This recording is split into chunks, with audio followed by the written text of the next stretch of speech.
Say it again. It's really okay. Come on, bro. Like they know what they doing, bro. Again. These niggas are horny. You've just been sitting on that fat ass of yours while we were freezing to death. He knows. Pervert, bro. If you ever get out of here, you should treat yourself to a nice dinner. I can treat you to a nice dinner, sweetheart. I can take you all the places. Red Lobster. 999. Gotta fight. Gotta escape this place. Yeah, she a baddie. Her name is Lotus. Girl, just sit on my face. Boss eyes. Satan, we have returned with another episode, the second episode of the beloved game 999, 9 hours, 9 person, 9 doors. Last time we left off, we were in a little room with what's their name? Lotus, that Santa dude, and June, and we just basically got to escape. So yeah, let's continue. Let's see. Please select data to load. This is it. This one. Load. Yeah, sure. This one. All right. Come on. I hope this is the right thing. The old saving system is kind of confused. Okay, yeah. All right. Oh yeah. I forgot to say. You guys told me. I don't think I can do it now, but a lot of you guys told me that I should switch from, was it like adventure mode to like novel mode or something like that? So I don't think I can do it. Yeah, I can't do it now, but once we go back into like the dialogue options, I'll do that. That vase looks expensive. I wonder how much we could get for it. Are you gonna steal it? Hee hee hee. And not the time for some funny, happy shit, girl. I got time for that. I gotta escape. It's a display case, but there's nothing being displayed. How sad. Looks like the drawers are empty too. Couch. Jumpy, what are you doing? We don't have time to be relaxing on the sofa. Dude, don't sit on the sofa. I was trying to inspect it, see if there's anything in between the cushion. Oh wait, no. I don't think there's any like cushions. I think it's just one long couch. Okay, I'm stupid. What's this? Matches. Search. Oh wait, hold on. Search. It's a box of matches. There are matches inside, obviously. Okay, I'll remember that. Oh yeah, how's your fever? You feeling better now? Oh, here we go. I can switch that. All right, this is what you guys are telling me about. Novel screen. Yes, I'm fine. Okay. June certainly looked fine. Let me see your forehead. He said she looked bad. Junpei held his hand on her forehead for a few seconds. Guess it really has gone down. Oh my gosh, bro. Phone, shut up. All right, we good. Sorry, y'all. Are you worried about me? No shit. Fuck. No shit, girl. See, look at her, get me sick.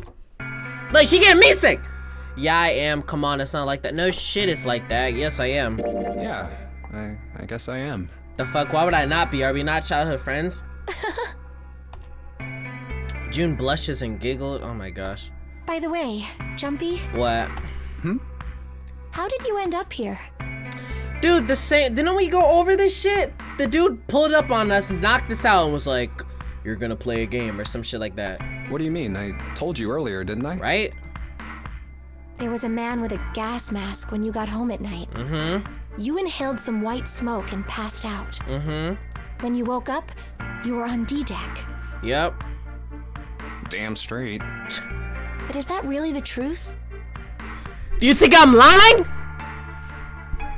Bitch. What? Right? Jumpy, are you hiding something from me? What the fuck? No, why would I? Well, if you think about it, this is awfully suspicious. Do you think I'm the ringleader of this shit, dickhead? I mean, why would two childhood friends bump into each other in a place like this? Hey, I could ask you the same thing. Are you hiding something? Right? What would I hide? What would I hide? Well, I don't know. Anything. I mean, you're hiding it. How would I know? You mean like the number of men I've dated? Get the fuck out of my... Yo, Santa, can we switch? You can get this girl, I get Lotus sexy ass, thank you. Fuck out of here. And she better be like, I'm just kidding, it was a prank or something. Junpei's heart stumbled over itself. Do you want to know? I don't give a fuck! Nigga, no! He had to admit he was a little curious. Don't worry. She smiled at him. Only 18. Gosh! I'm not gonna say it. Like, you do you. But like, why is this relevant? Time 0. Yeah, I guess I just haven't met Mr. Right yet. She bugging, bro. We don't got time for this bullshit. She looked a little embarrassed and scratched the back of her head in a desperate attempt to seem nonchalant. I see. Voice acting, still funny. Junpei coughed quietly in the same way, much in the same way. Anyway, I'm not hiding anything.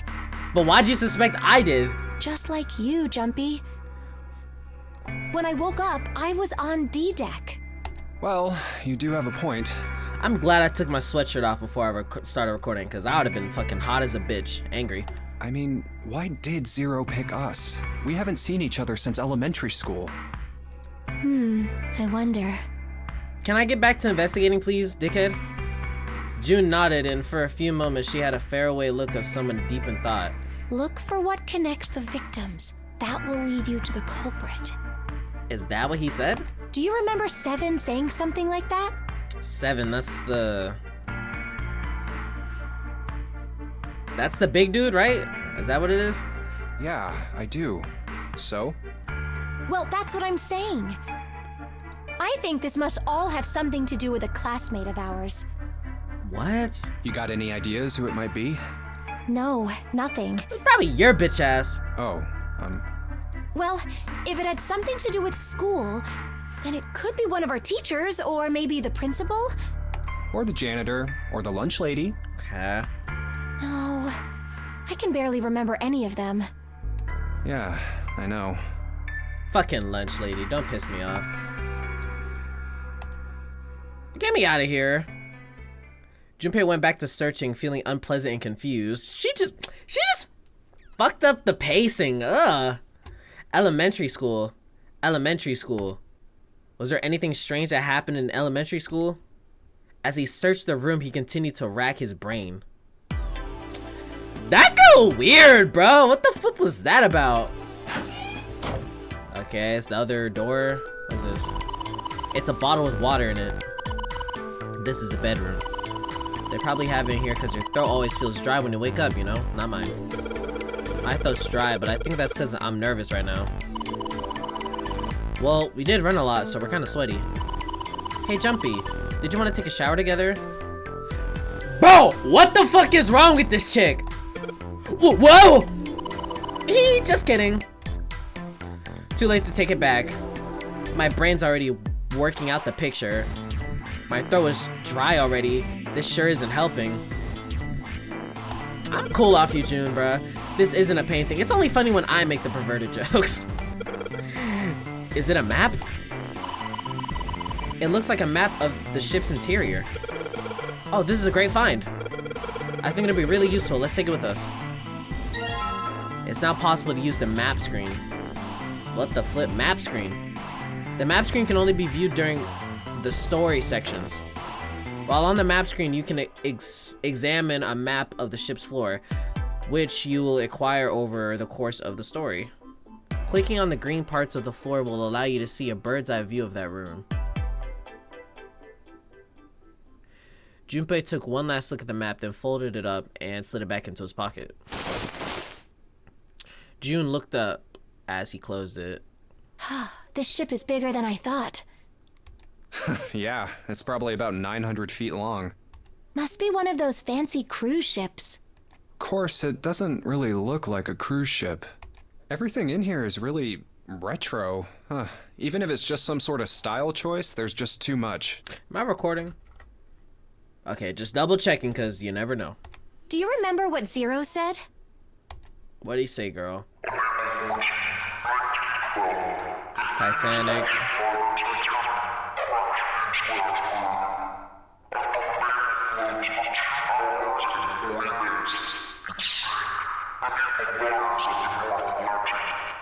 Okay. boat and the Titanic have something to do with each other? I don't know. That's a good point. I don't think so. I doubt he would have mentioned it if there wasn't a reason. Junpei took a moment to look around the room. Is it like a recreation? Looks pretty old. Do you think this boat is I just said that, a replica. a replica of the Titanic? A replica? Uh-huh. Yeah, you know, like a copy of the actual boat. Who on earth would make something like that? A nigga with money. Fans. Crazy Titanic fans. No way. Do you even know how much money that would take? Bro, he already has enough money to fucking get the boat in general, bro. Who cares if it's with the Titanic? No idea. But all they've got to do is break even, you know? Break even? Yeah, they could use it as a cruise ship. Climb aboard a piece of history, sail around the world in the resurrected Titanic. That would be a fire tourist attraction. Hell, with marketing like that, they'd probably have more customers than they'd know what to do with. Low-key, on some taboo shit, I wouldn't go. I'd be afraid that that shit would break down again. Do you really think people would want to ride on a ship with such an ominous past? She's talking about me. She said, Darren, I know your black ass want to go on that. It's the site of the worst accident in history. I don't know about the worst accident in history, but one of them. Over 1,500 people died. I wouldn't be surprised if you'd get cursed just for going. Is this a history lesson or a video game? What the fuck are they telling me this for? A curse, huh? Jumpy, do you believe in that sort of thing? You know, curses and stuff? Absolutely. I do. Yeah, well, I guess so, to a certain extent. I'm not getting involved with any of that Ouija board shit. Junpei scratched his temple. What about you? Actually, I don't know. I just don't want to get involved with that shit. All that shit's taboo. Anything to do with like death and like, I don't know. I just don't like talking about that shit. No, I guess that's kind of a dumb question. Yes, I do believe in curses. In fact, I think it was a curse that sunk the Titanic. What? A curse sank the Titanic. The curse of the Egyptian mummy. Okay.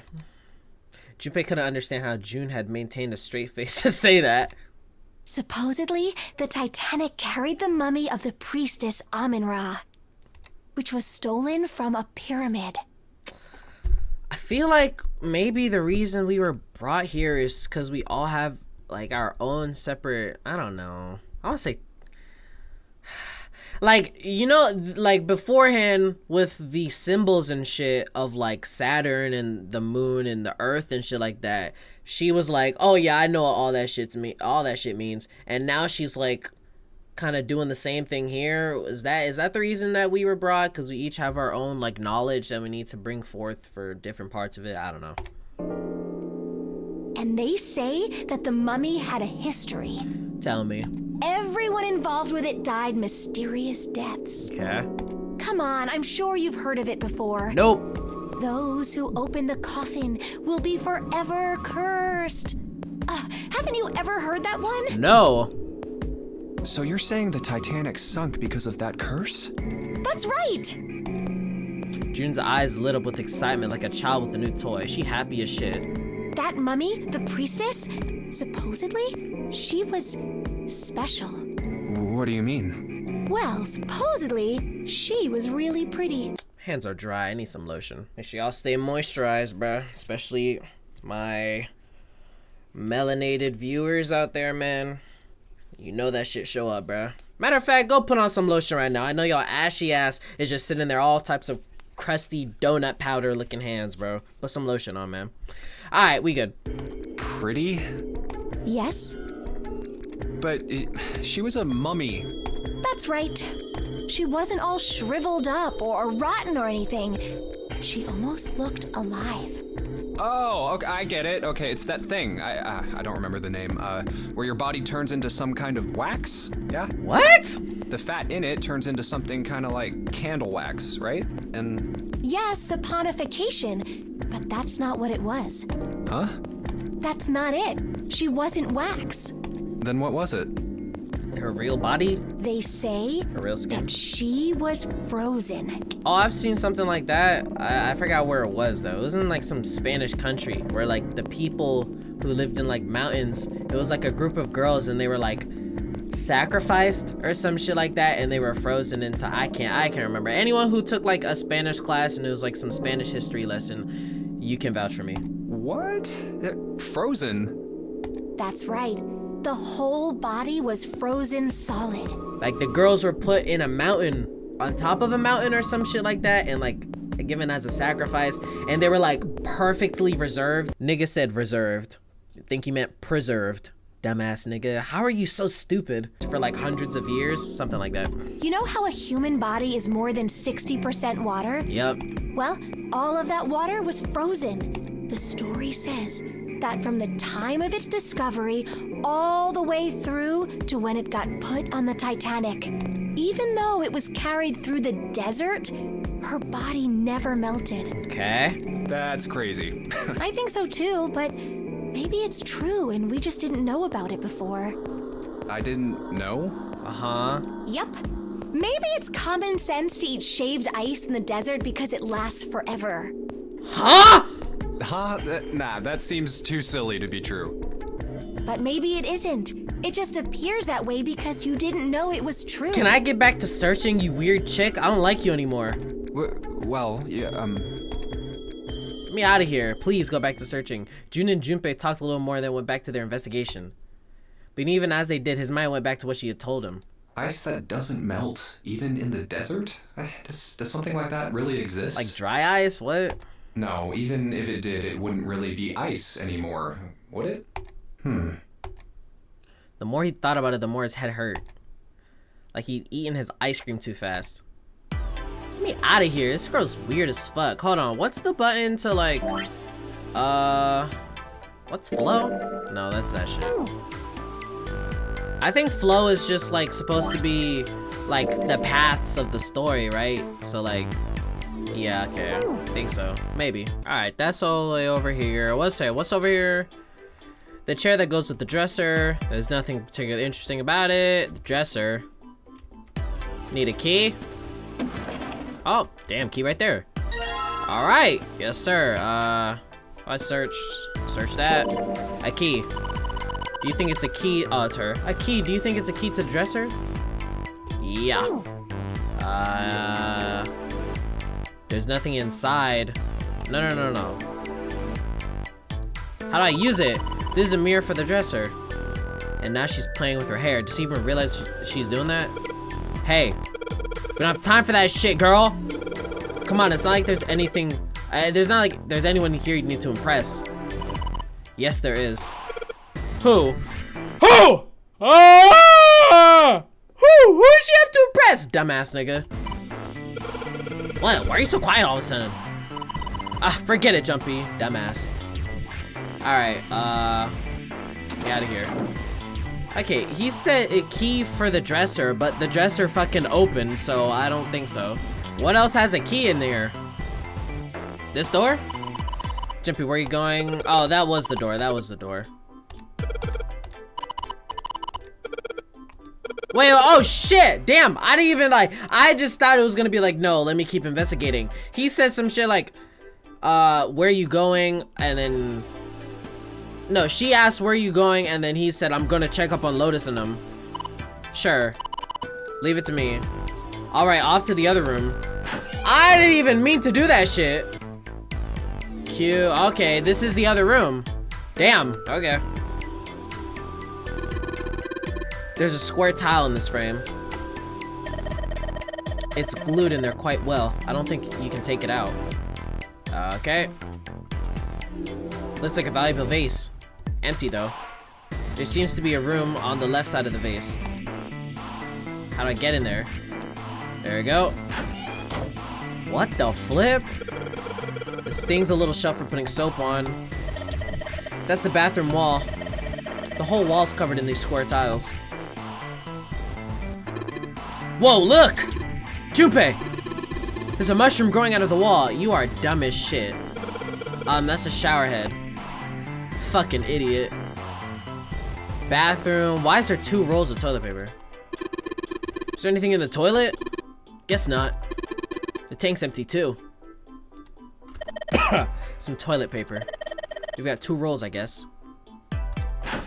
Okay, let me out of here. I didn't see shit in there unless I'm blind. Well, this is a display case. Check it out. These plates and shit look really expensive. Want to take a look? Damn. Guess this is the wrong key. Damn. Well, that means there's got to be another. That means there's got to be another one somewhere around here. Otherwise, we aren't going to be able to open this thing. All right, gotta look for that shit. Hey, check this out. This is a pretty nice sofa. I know. It's a shame I can't take it back with me. All right, candle. A candle with a candlestick. This might come in handy. Shit, okay, I'll take it. Okay, well, we gotta light this. Can I combine them now? Or can I do that? I know, if I use these matches to light the candle. Okay, there you go. It's a lit candle. Don't exactly know what I'll do with that yet, but we will find out. Awesome, with the light of the candle, maybe we can take a look around over there, okay. But it gets so hot when I hold it. I want to put it down. Why don't you set it on top of the dresser? It's flat there, at least it won't fall over. Oh yeah, thanks, good idea. Sweet cheeks. Oh yeah. Hey, it got pretty bright. Now we can look around a little. Okay, I guess if I did that before, I would have freaking... The dresser drawer. It's locked. Yeah, can I use the fucking key? Hello. Item. Thank you. Let's see if this... Yes! Yes, it worked! Open that bitch. Let's go, it's a plate.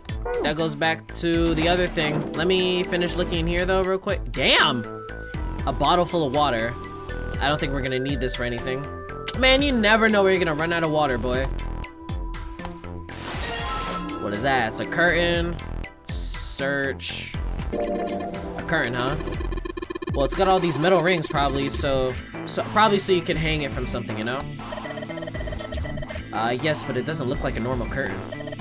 The way it feels, I think it's probably waterproof. Which would make it a shower curtain. A shower curtain, huh? Okay, so does it go in the freaking shower? Alright, I don't think there's anything else on this bed. Anything under the blanket? Nope, nothing suspicious here. Huh? Hey, what the hell? It just got dark all of a sudden. Maybe the candle got blown out? We should go see. Nigga, turn around! What the fuck? Why are we acting like the shit's not behind us? Turn around. We should go see. Like, nigga, look behind me! What's up? Who the fuck stole that shit? It's a candlestick covered in melted wax on top of the dresser. That shit already went out! Hey, what's this? The top of the candlestick looks kind of weird. You're right. It's all bumpy. Nigga, where did it go? Candlestick key. Okay. I guess that goes with... I'm assuming that means that was a cue to tell me that I'm all done with that area. So I'm gonna leave now. And I'll try and open this bitch up. It's the same color. It's Loctite. I can't get it open. A key, huh? Oh yeah. Let's see if this candlestick will do anything. Yes! Let's go. It opened. Got the other piece now. I didn't even see that. There's another piece that goes inside the window frame. All right, pull that shit open. Let's go. Give me that. Let's go. Can I combine it with the other piece? No, okay. All right, I just gotta put it inside the thing. Hey, Junpei, you got a minute? Here we go. Santa had shown up out of nowhere and gave Junpei a no small start. Here, take this. Santa pulled something out of his pocket. A bookmark? Bookmark? Is that fucking clover shit? It had a 4-leaf clover on it.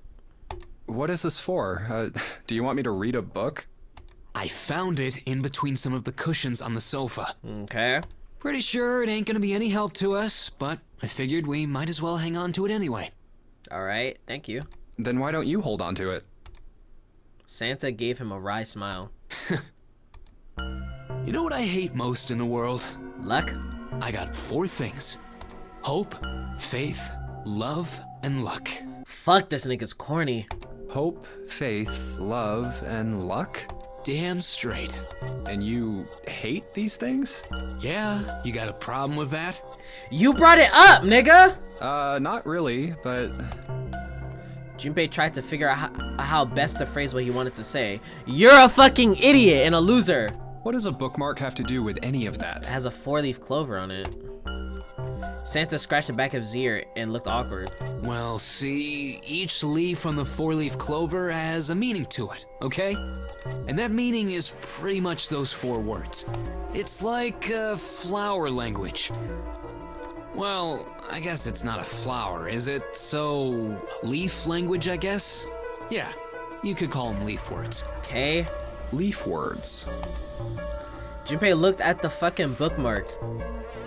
Hope, faith, love, and luck. The meaning of the leaves on a 4-leaf clover. So, yeah, I want you to take it, okay? Alright, thanks, bro. Just touching it gives me the creeps. Take the damn thing, alright? Alright, damn, nigga! Santa pretended to shiver with disgust and shoved the bookmark into Junpei's confused hands. Here. What do you want to do? Take it, don't take it. I mean, like, why would, I'll take it, I guess. Shit. I'll just give it to fucking Clover ass. She seems like she likes that shit. Decided to take it. After all, why shouldn't he? Alright, sure. I'll take it. Alright. He shoved the thing into his pocket and gave Santa a last confused look. Oh, man, I feel a lot better now. Alright, weirdo. Let me go back and put these pieces inside the thing, please. Thank you. That thing was a real pain, you know? Do you really hate those 4 words that much? Yeah, well, they can all betray you, you know? Hope, faith, love, even your destiny. Okay. What had happened to Santa? Junpei wondered. How did he become such a bitter person? For a moment, they looked at each other. Well, that's not my only reason. What? That's not the only reason I hate the 4-leaf clover. What's the other one? I just can't bring myself to like the number 4. Why? What, worried about the 4 horsemen? Nah, come on, man. That's just silly. Why? Maybe back in the Dark Ages, that kind of crap scared people. But this is the 21st century, and I'm a 21st century guy. I'm a little insulted. Shit, I love the number 4. Remind me of Wendy's, the 4 for 4. Then why do you hate 4 so much? Right, come on, get to it, weirdo. 'Cause it's a half-ass number. Not the best or the worst. That's why. What? Right? What the 9 is a way better number. So what if it's last place, right? At least it's not some lame-ass middle number. What are you... What the fuck are you talking about? Santa's explanation made no sense. Junpei was even more confused than before. You play? What? play? Talking about some like... I'm not even gonna say anything. You mean like... I was just about to say some gambling shit. You mean like the stock market? I have no idea. My first thought was gambling, so I'll go with that. You mean like gambling? Yeah, of course. What else would I mean? I don't know, loser. In Baccarat, the best possible hand totals 9. They call it Le Grand. Okay. But the lowest, most worthless cards, the zeros, they call Monkey. Just like the guy in charge of this game, huh? Zero's a monkey. Santa blinked, utterly stunned. What? Then he began to laugh. Oh man, you're totally right. Bro, these people are like robots. The guy who trapped us in here sure is one hell of a monkey. That was when Lotus spoke up. Please, thank you, break me from this trance. You know, if you think about it, the nonary game is really a lot like Baccarat. I have never heard of that game in my life, sweetheart. Apparently she had been listening. Of course, it doesn't use any of that stupid digital root junk. You just drop the tens digit and that's it. Still, it does have the same idea of your final number needing to be a single digit. Okay. Oh, yeah, I guess you got a point. And in both games, whoever has 9 wins. The person who makes 9 wins? Wait, did you forget already? Don't you remember what Zero said? Huh? What'd he say? It is hidden, but an exit can be found. Uh-huh. Seek a way out. Seek a door that carries a 9. So, if we want to get off this boat, we have to make a team whose numbers have the digital root of 9.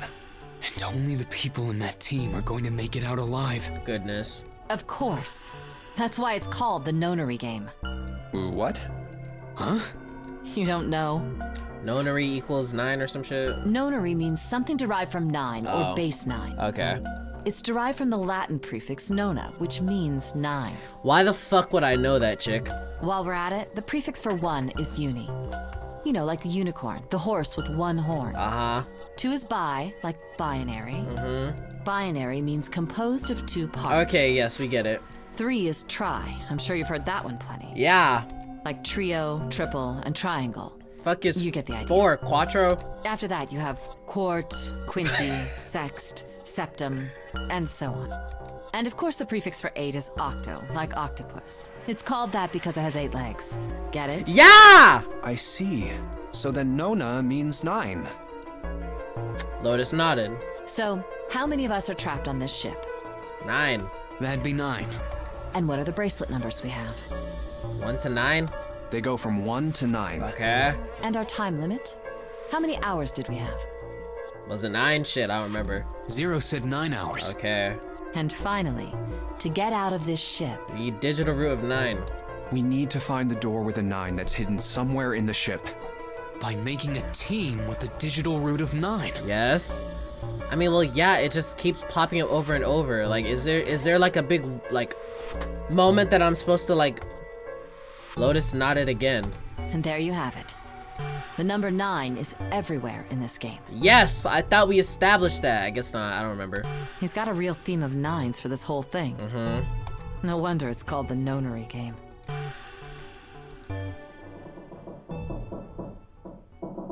Somewhere far away, Junpei heard the creak of stressed metal. It sounded almost like Zero laughing at them. That is not what laughter sounds like. Or the sad, desperate scream of a pig headed to the slaughterhouse. That does not sound like no damn pig. A pig would be like, or some shit like that. You are weirdos, all of you. Golly, I think I'm the only normal one in here. Hey Junpei, that towel you've got, you think maybe you're supposed to put it on the, yep. I mean, the pattern does look kind of similar, doesn't it? He's right. I think so too. I think I'm still missing one. But if that's the case, you're gonna need to collect all 3 tiles, right? Do you think we should collect all of them before you start? Okay. I'm missing 1. I don't know where that bitch is though. Not in there. I think, cause I barely even searched that place back with June. So I think I'm gonna go back there. What's up? Going back already? Well, I can't just leave June there by herself. What do you think, you're a knight or her protector or something? You're creeping me out. Whatever, man. I'm going. Bitch. Oh. Oh, what the fuck? Oh, okay, I'm supposed to... Oh, okay, yeah, so it's supposed to, like, mirror this room or something like that? Is that what we're getting at? Okay. Is it in here? Oh, yeah, I still have, like, the curtain thing, no? I think I'm supposed to do that, maybe. Hold on. Yeah, hold on. I'm going back. Yeah, okay. Where's the bathroom? I think it's over here. What do I do with the curtain? It's a wall. What am I supposed to do with this thing? Shower knob. No water comes out. Here? There's a curtain rod. Oh, here we go. There's a curtain rod running along the ceiling. Let's put that shower curtain on those hooks. Open that bitch. Let's try spreading the curtains. There's a hole. Oh, that's a pretty obvious peephole. Somebody's really dedicated. Well, with a hole this big, you gotta wonder if maybe they want it to be caught. You're saying maybe the one getting spied on was into that shit? Maybe they were into like those home invasion fantasies? What do these Japanese niggas got going on? Shout out every Japanese person. I'm just saying, like, what are, like, is this normal things in, like, Japan? Home invasion? Interesting, I see. You two are real idiots, you know what? You know that? Yeah, that's what I'm saying. Maybe just the men in Japan, shit. What did that teach me? That ain't do shit for me, bruh. I don't think it did anything. There was a hole in there.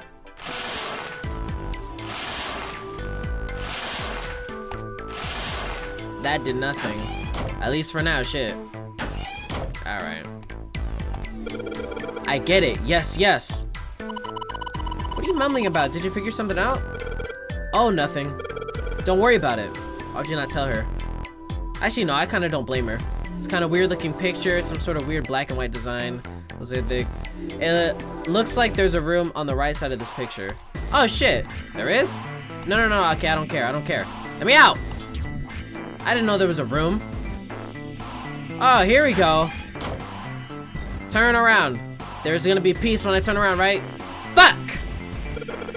Shower curtains, huh? Let's try closing it. There's no hole. Now I can see the full expanse of the shower curtain in all its waterproof glory. There's nothing. Suspicious. How? It's just a normal old shower curtain. A narrow shower. And I'm standing in with June. God, I thought you was onto something, bro. You just a pervert. This is awkward. Open this shit up, man. Golly, I thought it was something important. Y'all niggas just horny. Look, there's two pillows right next to each other. If she go talking about some, let's sleep in there together. Guess it's a double. Huh, what's up? You're turning red. Oh my gosh! Oh man, is her fever back? Hey, are you alright? You need me to lay down for a minute? I'm fine. I think it's still a little early for that. Huh? Hey, seriously, are you really okay? No, she's weird. Gosh, everyone's a weirdo.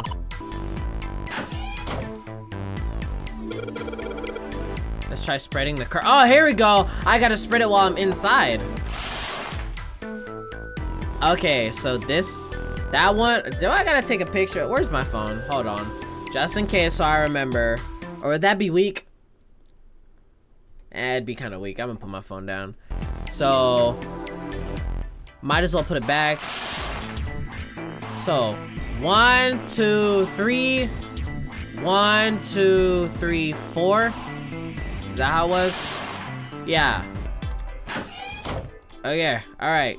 Go to the other room. Go inside. Let's go. 1, 2, 3. 1, 2, 3. Let's see if there's anything.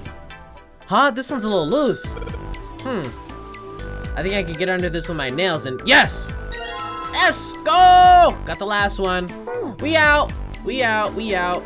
I'm out of here. Let's frickin' go, yo. In that bit. Oh wait, shit. Whoops. Went too far, went too far, went too far. Got a little excited. Let's go! There's a tile in the frame. So I guess I'm supposed to put the tiles in the empty spaces. Alright, I'm gonna give it a shot. Huh?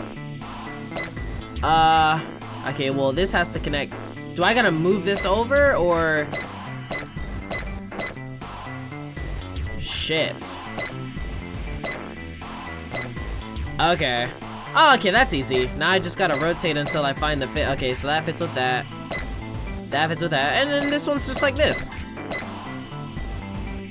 Or maybe not. Switch these two. Okay. There we go. Alright. There we go. Got that bitch. Yes! I did it! There. Picture complete. And there goes the frame. What's this? Nothing sexy. I just, you know, body that shit. Give me a kiss. I gotta calm down. What do you mean, what's this? Pretty obvious, isn't it? It's a hole in the wall. Like the TV show. Like a hidden safe or something, you know? Anyway, let's take a look. I think there's someone inside. Mars key. Junpei messed around a bit with the key he had and looked blankly at the picture that slid down. What's the deal with this picture anyway? I'm trying to find, I don't know. Maybe if I turn all the way around? Nope. Turn to the right or left? Nope, I can't see shit. Santa had only been mumbling to himself, but it drew Lotus's attention. She looked at the picture and paused. I think I've seen this picture before. See what I'm talking about? Like, we all have certain amounts of knowledge that help us get through this shit. Where? In a book. There's a British biochemist named Sheldrake. He has a rather interesting theory. I saw this picture in his book. What's this interesting theory? Morphogenetic fields, which relies on the theory of morphic resonance. What does that mean? Man, I can't deal with this. Just listening to you talk about it is giving me a headache. Listen to you talk earlier was giving me headaches. Talking about fucking like the number 9 and gambling and red crack and whatever that gambling shit was called.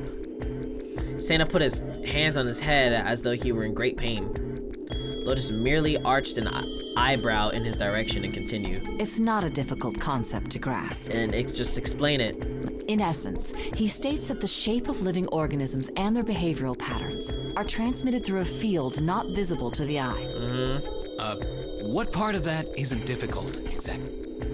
Lotus did not look pleased. All right, how about this?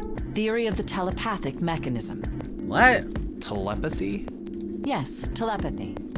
Well, perhaps not exactly telepathy, but it's close enough for a simple approximation. Okay. Santa suddenly burst into laughter. Are you serious? Telepathy? Can you shut up so she can explain? Who do you think we are? Kids from the 70s? I can't believe someone would actually do serious research on something like that. Yes, I agree. Lotus's response was surprisingly curt. Junpei had expected at least some conflict. I read the book, but I can hardly say I understood it. I'm in no position to defend or condemn anything it said. So why did you get on his ass talking about something? It's not a difficult concept to grasp, and then you're talking about you can hardly understand it. It was probably just someone latching onto a statistical outlier from some study and turning it into a ridiculous theory. There's no scientific merit to any of it, I'm sure. Okay. But even so, Anyway, I saw a picture like that one in his book. Okay. Lotus indicated the picture they had all been looking at. After a moment, she walked up to the strange picture, examined it, and then spoke. Hey, what do you think this picture looks like? I don't fucking know. The fucking skin of a cow? Santa answered first. What do you mean? Isn't it just like abstract or something like that? Is that like water or some shit? Is there like waves? Is that a gravestone? I don't fucking know, man. It's just black and white scribbles. There's no meaning there. That's it. What about you, Junpei? Does it look like anything to you? You gonna give me an option? I guess it looks like... A man's face, koi, fuck is koi, the fish? A dog, Funyarinpa? What is that? I gotta search that up. Dude, everything is just talking about Zeroscape. I didn't look at anything, but when I searched it up, it just showed the fucking picture of that shit. I don't know, whatever. A small boat floating in a lake. That's low-key what I was thinking. Cause like, it looks like water and some shit, and I don't see cow skin, so. Fuck it, we going that. A small boat floating in a lake? That's the front of the boat, and then there's the oars sticking out. Okay, I can see the water. I can't see fucking boat, though. Junpei indicated parts of the picture that looked exactly like the other parts. Nope, you're wrong. Okay, thanks. Lotus smiled triumphantly. This is a dog. Fuck that bitch-ass dog, bro. See? Like this. Lotus pointed out parts of the picture, and eventually a dog took shape in them. What? Is the dog the white parts or the black parts? Man, she just saying shit. It looked as though she had a point.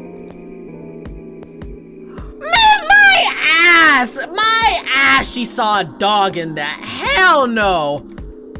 Santa also nodded in agreement. So, now we know what it's a picture of, but I don't see how that helps us. Lotus nodded and began to speak. A TV show from Great Britain did an experiment once. They took two similar pictures. Both of them were difficult to identify initially. But once you figured out the answer, you couldn't see it as anything else. Oh, okay, I know what you're talking about. These two pictures. The first was a woman wearing a hat. And what was it? Like a bird or some shit? The other one, well, to make it easier, let's just say it was this picture of a dog. So, their experiment.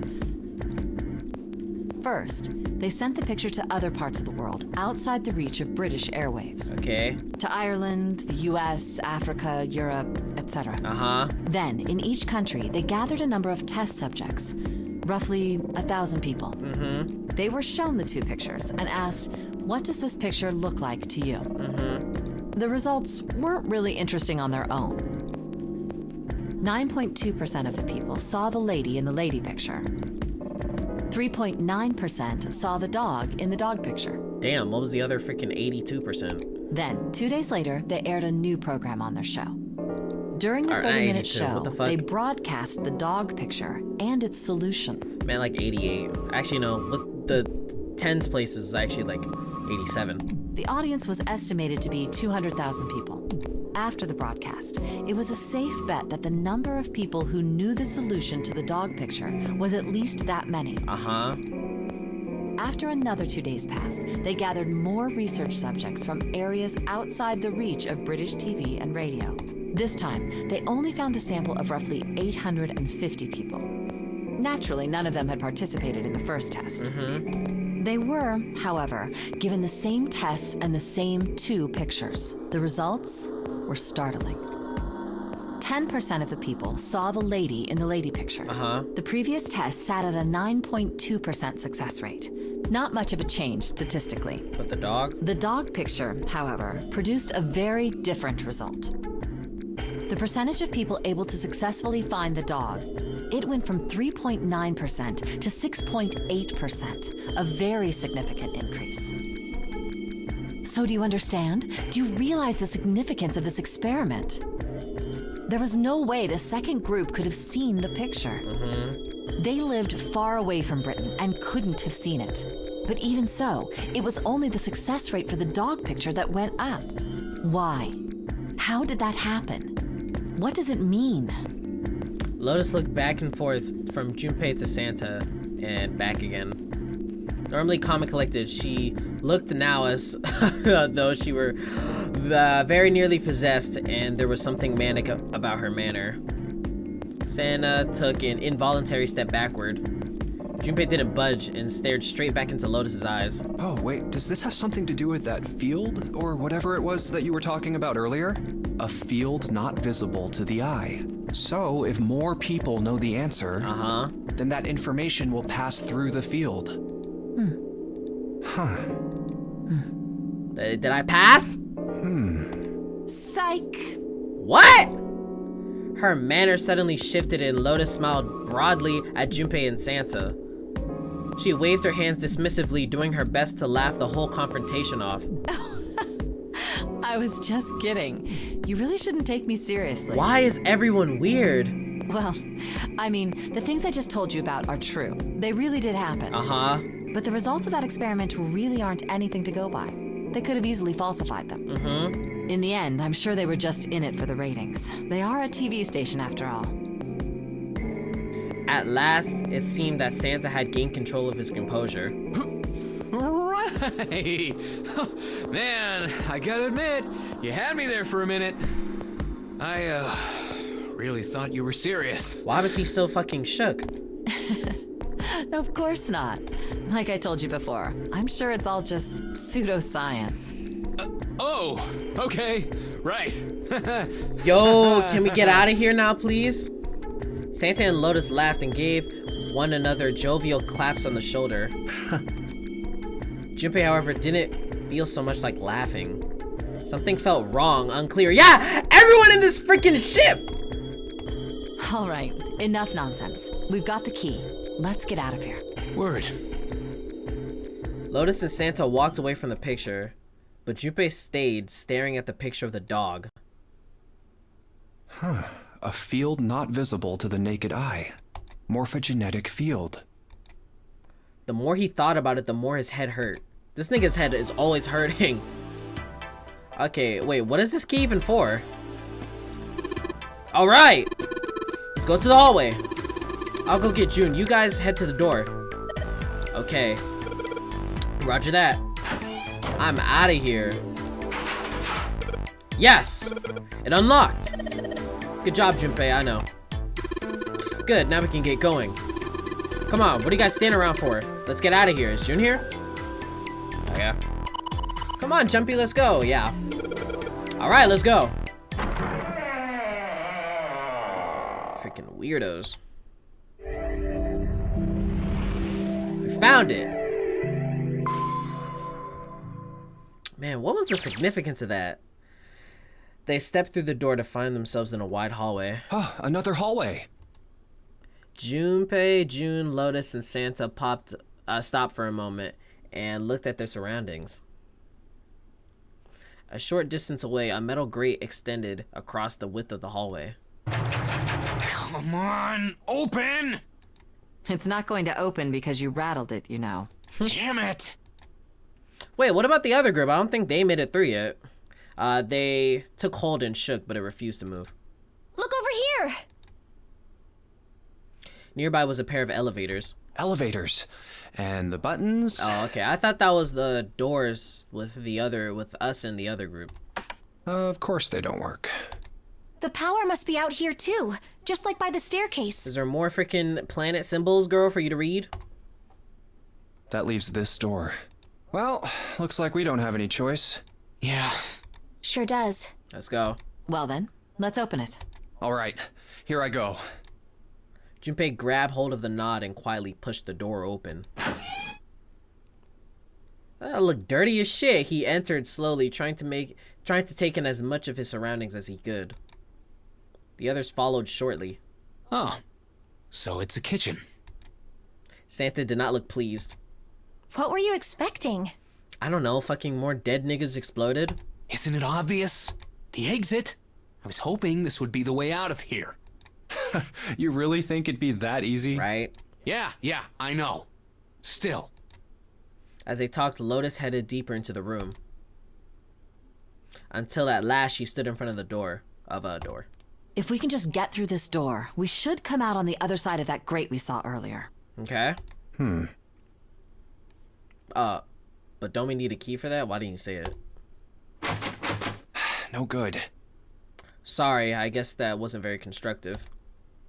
Neither Junpei nor Lotus looked terribly happy. Alright. More searching? Anyway, let's take a look. Junpei dug the ship map out of his pocket and spread it out in front of him. As he did... Hey! What's that? Map. Huh?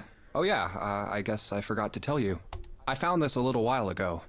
It's a map of the B deck. Did he just fucking rip that shit out of my hands? Lotus snatched the map away from him. Damn! Let me see that. She ran her fingers across it, muttering to herself. I knew it. See? Look. Yes, hold your horses. Alright, like, come on. Junpei did as he was told. What did you figure out? That the door's connected to the other side of the grate.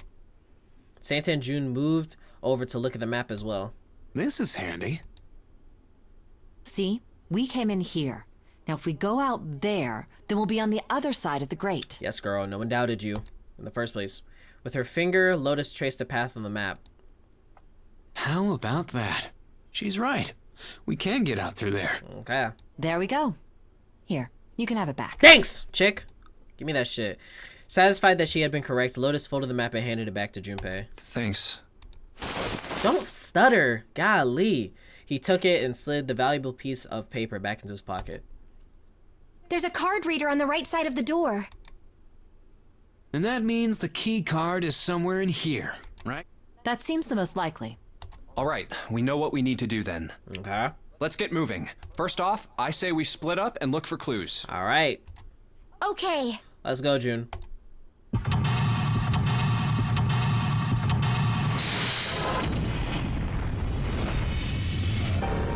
seek a way out. All right, we're in the kitchen. Is this the only place we could look? A partition. There's nothing special about it. Plates. I think there are 15 of these plates. I'm assuming they're for seafood. How the hell can you tell that? They look just like any other plate from the 99-cent store. If you ever take a lady out to dinner, you're going to embarrass yourself. I feel sorry for June.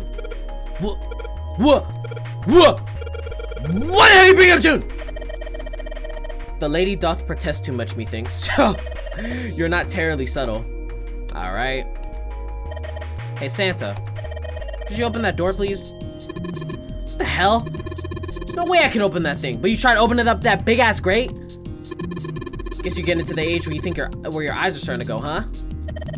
You better watch your mouth, boy, or something won't live long enough to see that door open. Or someone. This has got the two of them on edge. We gotta get out of here and fast. A countertop. We've got a rolling pin and a colander. Nothing useful, in other words. That's the exit. There's a big old iron plate over the door. I don't think we can open it. Okay. It's a tank with a pipe coming out of it. Nothing really that special about it. What's this? Nothing. Light. Did all that. Yeah, alright. What's that? What's this? Oh my gosh, more codes and shit. It looks like you can enter numbers into this thing. Is it an oven timer? It's probably for entering a passcode. After all, the oven door is locked. My guess is that it'll open if we put in the correct code. I do not know that shit, sweetheart. Damn it, didn't work. Doesn't matter how many times you try it. This door isn't going to open until we solved all the puzzles in this room. I'm sure this is all just part of Zero's plan. Yeah, I can't just imagine what his motives could be. I just can't imagine. There's some bottles of seasoning in here. All we've got here is a pot and a frying pan. Oh, and a pressure cooker. I guess we could use some of those as weapons. What kind of an idiot are you? You're gonna run around holding that thing while you're looking for the dead? Hey man, it was just a joke. Why so serious? Nigga think he Joker. Ain't shit left. Rolling pin. Oh, a countertop. There's a rolling pin and a colander here. Nothing useful. Damn, ain't shit useful! A trash can. Nothing inside. Well, better than being full of rotten food, I suppose. Damn it, there's nothing in here. Hey Santa, digging through the trash really suits you. The hell did you just say? Listen, lady, I did you a favor. I knew you'd just piss and moan, so I did it for you. Oh my. I don't recall asking you to do anything. I'd have thought of you. Excuse me. Does it feel colder in here? Are they flirting? What the fuck? Maybe this table's for preparing food? There are plates everywhere. The flip is this? A sink. It's still got water in it. There's a couple of plates in here, but I don't think they're gonna help us that much. A whetstone. That's used for like sharpening knives and shit. A whetstone? What are you planning to do with that? Ah shit, don't tell me you're gonna try and smash him with the card reader. Are you an idiot? If you do that, then we'll never get out of here. Oh. Yeah, I guess that would be bad, huh? That whetstone's only gonna be useful if we need to sharpen something. Okay.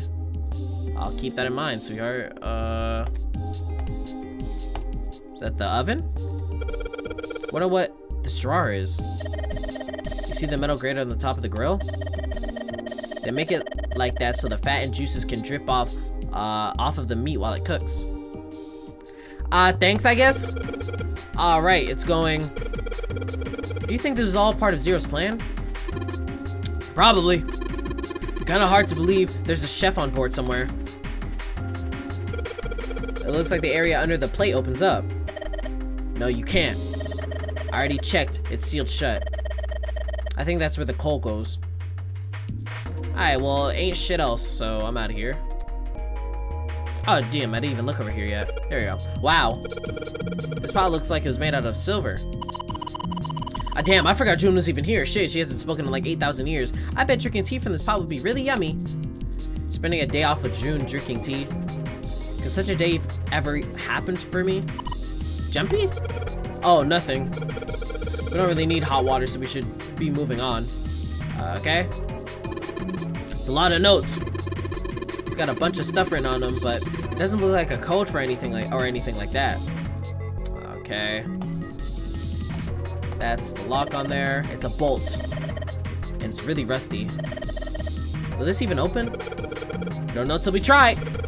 Let's give it a shot. Alright, let's see if you're gonna come out. Nope, damn. No dice. So we gotta like unrest it or some shit like that, I'm assuming. Okay. Is this cheese? Damn. Hey. Something behind the cheese. You're right. Why don't we move some of the cheese? Alright guys, time to move it. June and I need to look behind you. There's a little green bottle back there. Give me that shit. Bottle of oil. Oh, I already know what that's for. That's for loosening the freaking things. The shelf has a white cloth on it. I don't think there's shit else in here. I already know. This bolt is rested in place. It won't budge. Of course! Maybe if I put some oil on it. Hey! Just a little bit of oil and... Come on. Come on, you little son of a bitch! Whoa! Ha, yes! Got you, little bastard! You did it, Jumpy? Yes, I know, sweetheart. You're so smart. Yes, I know, sweetheart. Open that bit. Damn, it's cold! As Junpei walked into the room, a blast of cold air washed over him. Almost instinctively, he folded his arms tight across his chest, doing what he could to conserve body heat. What the fuck? This is some Wakanda Forever type shit? Oh, it's cold in here. What is this place? Are you blind? It's a freezer, nigga. It's a freezer. Santa's teeth had already begun to chatter. Hardly surprising. The freezer was far too cold for someone dressed as he was. Yeah, but I know Lotus is gonna be freaking freezing if she stepped in here. Lotus, however, was in an even worse situation. Damn, I just said that. Oh, no way. That's way too cold for me. Stay outside, girl. I got it. I'll freeze solid in seconds. Sorry, but I'm afraid I'll have to pass on this one. I'm going to leave the rest to you. Got it. And with that, she ran out of the room. As Lotus left, June came in. Oh, whoa. It's really cold in here. White puffs of steam hovered in front of their faces as they talked. June had already started to shiver. Hey, you don't need to be in here. You had a fever just a little bit ago. You should stay outside. Oh, brother, nigga. No, I'm fine. My fever's gone now. But... Junpei had scarcely opened his mouth. Huh? Oh my gosh! When the thunderous sound of metal upon metal rang out from behind them. In unison, they spun around to find that the door they had only recently come through was closed. Junpei rushed to the door. No! Why did it suddenly close? Yo, baby, can you open up the door, please? Desperately, he tried grabbing hold of the doorknob. Ah! It was cold, beyond cold. Merely touching it was painful. The knob's frozen! But why? They quickly deduced that the pipe next to the door had ruptured. It looks like the pipe next to it broke, and... Water released by the rupture and had hit the door and frozen instantly. Santa shoved Junpei aside. He said, "Move, move, bitch!" and pounded against the door. Lotus, open up. Hey, Lotus, you're out there, right? Open the door. Lotus! She wasted no time in responding. What do you want? What's going on? Open the door, chick! The door won't open. Try opening it from that side, please. Oh, fine. Like, if you say so. Hold on. Soon they could hear Lotus on the other side of the door. Too damn weak. Then the grunting ceased. Actually, no, that shit's like literally frozen solid. And they could hear a light panting, as if from exertion. It's no use. It won't budge. You've got more people in there. You figure it out. Oh gosh. Oh. God damn it. Sansa was shaking like a newborn deer. June was hugging herself and was shivering violently. Golly, how cold is this bitch? I ain't no restaurant freezers was that cold. Even Junpei, with the heaviest clothes of any of them, was clearly feeling the cold. With every breath they took, they could feel the cold working its way deeper and deeper into their bodies. Anyway, let's find a way out. In Antarctica? If we don't get moving, we're gonna be permanent residents. Two heads are better than none. I'm sure we'll figure something out. Yeah, you're right. Let's just take a good look around this room, okay? Right. They pushed in close to one another and began the search. Alright. There's so much stuff in here. Why don't we take some of it out, Jumpy? Give me that shit. Sturdy rope. Okay. A storage area built into the floor like a small cellar. There are a couple of bottles in here. Okay. Let me out. Okay, we got a rope. There's some frozen meat up there. Looks like pork. Huh, what's this? It looks like a tag or something. A chunk of pork. Search that bit. Jumpy, is there a slip of paper in that meat? I think there's something written on here, but I can't read it like this. If we try and pull it out, it'll probably rip. You need to defrost that. We need to defrost ourselves. I think we're gonna be doing that in this room. Okay. What's this? What's up? Frozen chicken. Oh my gosh. It's really hard. It's frozen stiff. Hey June, can you say that again? Eh? Say it again. It's really okay, come on, bro. Like they know what they doing, bro. Again. These niggas are horny. Thanks. Something wrong, Junpei? Your face is bright red. What the fuck, bro? Did he really have her say that just to fucking get off? Nothing, I'm fine. If it's that hard, you can probably use it as a hammer. Yeah, good point. Maybe we can use it to break something. Yo, Junpei, you're weird, bro. You are weird. Alright, that's it. The first time she said that, I was like, should I make a joke? Nah, I'm not gonna make a joke. And then they made it for me. On some weird shit. Everything's frozen in here. Doesn't look like there's anything else interesting. Alright. Can I use the chicken? No good. I can't hit it hard enough for it to break. Maybe it just needs more of a shock, you know? More of a shock. There's no way we can break this door down. Okay. We have to do something about the ice. Okay. What do we even have? A whetstone, a sturdy rope. I ain't got shit to do with that. Hold on. There's water dripping from this pipe. It's like when the pipe burst, the water hit the doorknob and froze it in place. This water actually seems almost warm. Okay. Defrost this chicken.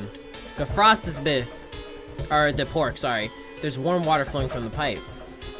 Yeah, I know, nigga. Didn't you say you needed to defrost that bitch? What? Oh shit, dry ice. I didn't even click on that beforehand. Dry ice. Dry ice?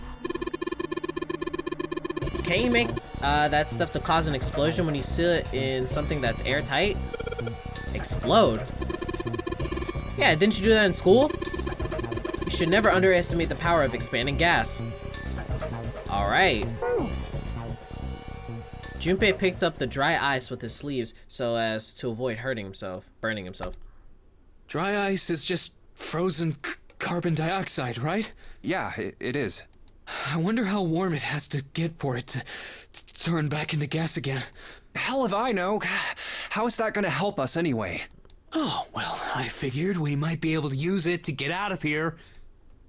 They were about to move when June spoke up. Carbon dioxide sublimation point is negative 109 degrees. Who keeps that on memory? Any warmer than that, and it'll turn into gas. Any lower, and it becomes a solid. Junpei looked at her dumbfounded. Oh, how do you know that? School. Despite my looks, I'm the the queen of random knowledge. Looks bad to mess up when you're showing off. Okay, Junpei. Okay, get out my ear. Oh, you're so cold your mouth's going numb? No shit. Yeah, that's right. You're just doing that on purpose, aren't you? June giggled and did her best to hide her guilt. At least she was still feeling good enough to joke around, Junpei told himself. Come on, guys. Don't you think that's kind of weird? What? I wonder why it doesn't turn into a liquid first. Sensei was now shivering at an astounding rate, but his curiosity seemed unaffected. Junpei. He wanted out of the freezer rat now. It did seem rather odd. It did seem rather odd. It is kind of weird. June answered. But it can turn into a liquid. Carbon dioxide turns to liquid if you put it under high enough pressure. Uh-huh. But at 1 atmosphere, normal air pressure... It won't turn into a liquid, right? That's right.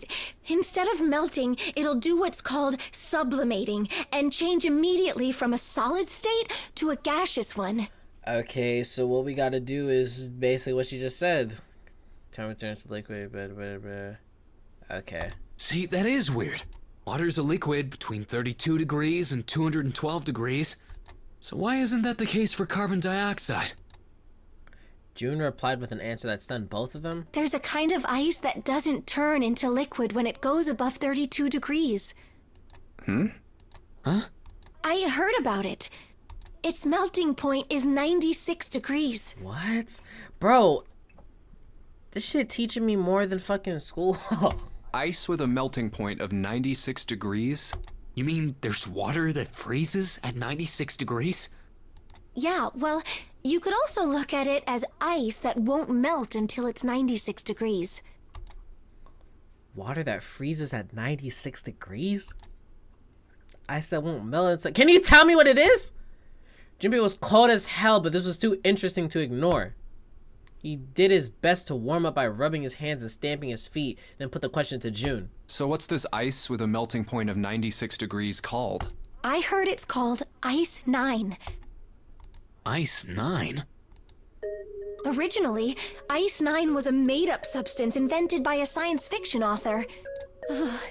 But recently, scientists have discovered that such a substance actually exists. Wait, hold up. So is this thing called Ice 9, or is it water? Like I said, if the ice is over 96 degrees, it'll be liquid. If it's under that, it'll solidify.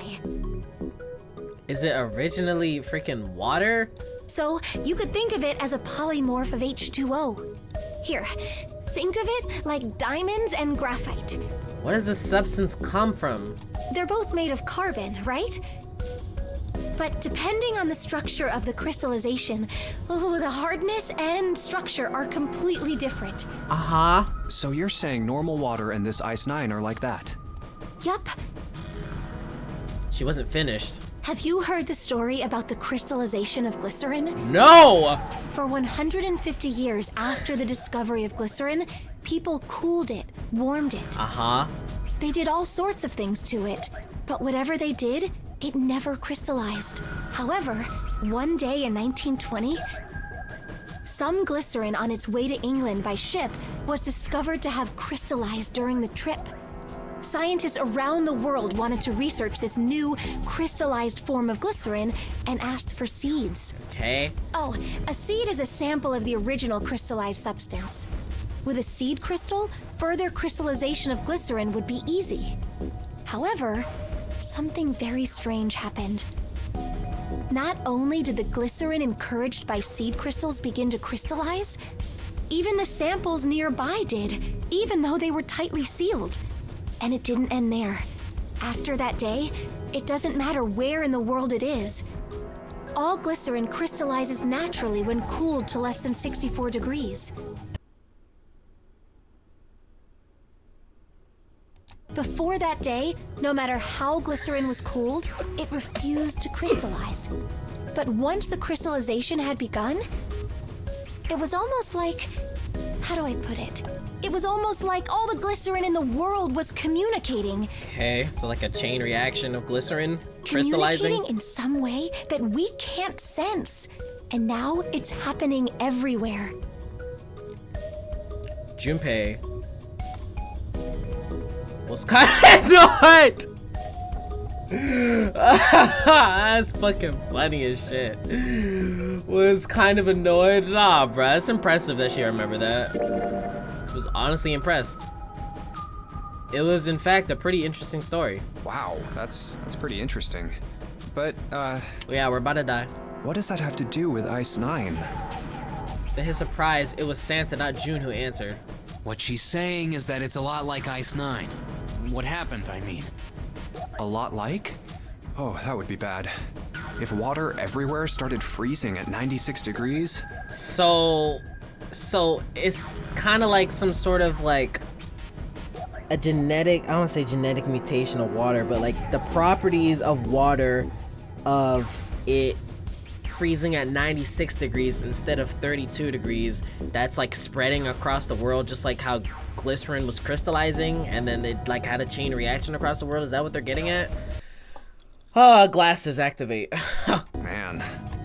It'd be the end of the world. Junpei felt that Santa might not be treating the idea of the end of the world with proper concern. At any rate, we're not gonna have to worry about the end of the world unless we can get out of here pretty damn quick. He was right. Junpei had shivered. Alright guys, I think that's enough of that. I didn't think we'd get quite this far off topic. Right? Couldn't we save this for afterwards? I clicked the button because I thought it would just like help us. I don't think that was necessary. I mean, I know I'm kinda at fault here, but we can't be screwing around anymore. So seriously, I might go by the name Santa right now, but I didn't grow up in Iceland. I freaking hate the cold. So let's get cracking, alright? We gotta find a way out of here. Santa stopped off, Clear doing his best to pretend the cold wasn't affecting him. Selfish, isn't he? What? How's he selfish? Still, Santa was right, and it was high time they got back to their search. Ice 9 is interesting and all, but we can discuss it more once we get out of this freezer. Junpei looked at June, nodded, and resumed his search of the room. What the fuck was the point of that? Oh my gosh. Alright. Dry ice. Might be able to cause an explosion if we put it in something airtight and make it melt. Is this thing count as airtight? Is this freaking vent? Storage. Yeah. Oh shit, water bottle. There you go. Golly, I gotta keep like searching shit. Water bottle. Combine. Can I combine that with the freaking thing? Hold on, wait. Item. Water bottle. Combine. Can I combine that with the dry ice or is it still? I think it's too big. Okay, yeah, that's too big. Let me inspect it then. Water bottle. Yes, it is. Sick. Jeez. Maybe I use this and collect the hot water.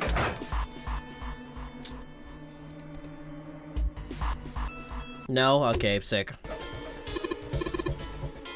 Oh, here we go. Hey, Junpei, didn't you find some dry ice earlier? Yeah? There's warm water coming out of that pipe. Warm that water and dry ice. Warm water and dry ice.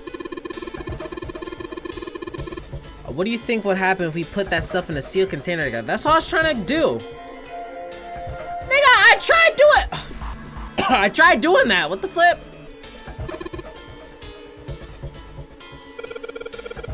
Nah, I said this shit. I tried doing this. He said, let's start off by putting the dry ice in the water bottle, but the dry ice is too big.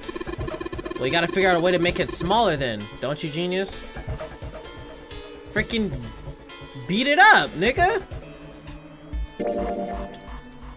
There you go. Break that shit up. All right, the dry ice is all in pieces now. There we go. Put that shit in the water bottle. I'm gonna put these pieces of dry ice into the water bottle. There we go. Alright, now we take this water bottle, fill it up with that dry ice. Or fill it up with the water. Bitch! Fill it up with hot water! Fuck are you waiting on me for? Water bottle with dry ice in it. So you put the dry ice in the water bottle, Jumpy? Yeah. If it explodes, it could probably blast away the ice on the door. So how are we gonna get it to stay against the doorknob? Okay. Let's just tie a rope on here. Water bottle bomb. Why? There had to have been a simpler way for this shit. I'm fucking dead. Alright. Now, fucking put it with the water. What? Warm water dripped from the ruptured pipe near the door. Put water into the bottle with dry ice. And make sure the lid's closed. Now I just have to put this makeshift bomb on the doorknob. Alright, that's set. So, what do we do now? Put water in it? We just need to give it a little, tap. The bottle's already about to pop. If we just throw a rock or something at it, it'll go off all on its own. What? A small rock. Huh. A small rock. I use that chicken? She better look down at the floor. Shattered across her pieces of dry ice left from the larger chunk he'd crushed earlier. Alright, this ought to do the trick. Nigga, you gonna pick that shit up with your hands? He pulled his sleeve, He pulled his sleeve down over his hand to keep from getting burned and grabbed the chunk of dry ice. Ah, some dry ice, huh? Not a bad idea. It's a pretty good size. About as big as a pool ball. Alright guys, stand back. Actually, we should probably hide somewhere. Well, Santa and June looked at him with new concern. Where exactly do you expect us to hide, genius? Fucking like the attic, wherever that little pit was. There isn't really anywhere big enough. Yeah, there is. Look, right here. We can hide in there. Junpei pulled open the door to the small cellar. Come on, get inside, quick. Santa and June nodded and jumped down into the hole. Junpei quickly followed. In his hand, he could feel the chill of the frozen carbon dioxide even through his sleeve. He tightened his grip, took aim, and prepared to throw. You better hit that shit, boy. All right, here I go. 3, 4, 5. You're counting the wrong way. Right? I was like, who the fuck goes 3, 4, 5? Oh, oops. This nigga hilarious. That is a really sad excuse for a joke, man. Sorry, dude. All right, for real this time. You guys ready? Yes, whenever you're ready. Just throw the damn thing. Right? Like, damn, I'm cold. All right, here I go. 3, 2, 1. Junpei threw the chunk of dry ice as hard as he could. With the same motion, he ducked down into the cellar with June and Santa just as... Damn! Junpei leapt out of the cellar and ran to the door. Jumpy! Let's go. The ice on the door! Is it gone? Yup, come out. Fucking pussies. Yeah, it's gone. Open it, Lotus. Hands are The freezing. blast must have shattered it. Yes. All right, let's see if it opens. Junpei grabbed the knob and pushed with all his might. Let's go. Damn! The door gave way easily and all three of them tumbled out of the freezer at once. Hooray! We're out! Lotus fucking chilling. June, relieved, collapsed onto the floor. Move! Damn! Santa shoved past Junpei and ran straight to the grill, which he immediately grabbed. Oh, god damn it! Hot, hot, hot, hot, hot, hot. Dumbass nigga. Fuck! What the fuck were you doing? He proceeded to kick the grill in a futile but amusing fit of rage. Well, you did just grab the grill. What did you think would happen? I didn't even know that bitch was on. Hey, where's Lotus? She fucking dipped. It took Junpei only a moment to find her. She was sitting on the counter, idly scratching her chest. Welcome back. I was starting to get tired of waiting for you guys. Drawing. Fuck! I mean, I don't care. I'm kidding. With a great yawn, Lotus lowered herself off of the counter. Junpei Yo, I gotta calm down, bruh. Junpei clenched his teeth and walked toward her. What were you doing? What do you mean, what was I doing? I was waiting. We were gonna die! Oh, yeah? But you didn't. So everything worked out all right, didn't it? I mean, she said she couldn't really do anything, so like I don't really give a fuck. But what the hell? Just kidding. It might not look like it, but I was really worried. Oh, don't give me that crap!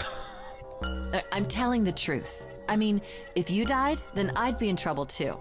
If you died, then I'd be stuck here, and I'd die too. See?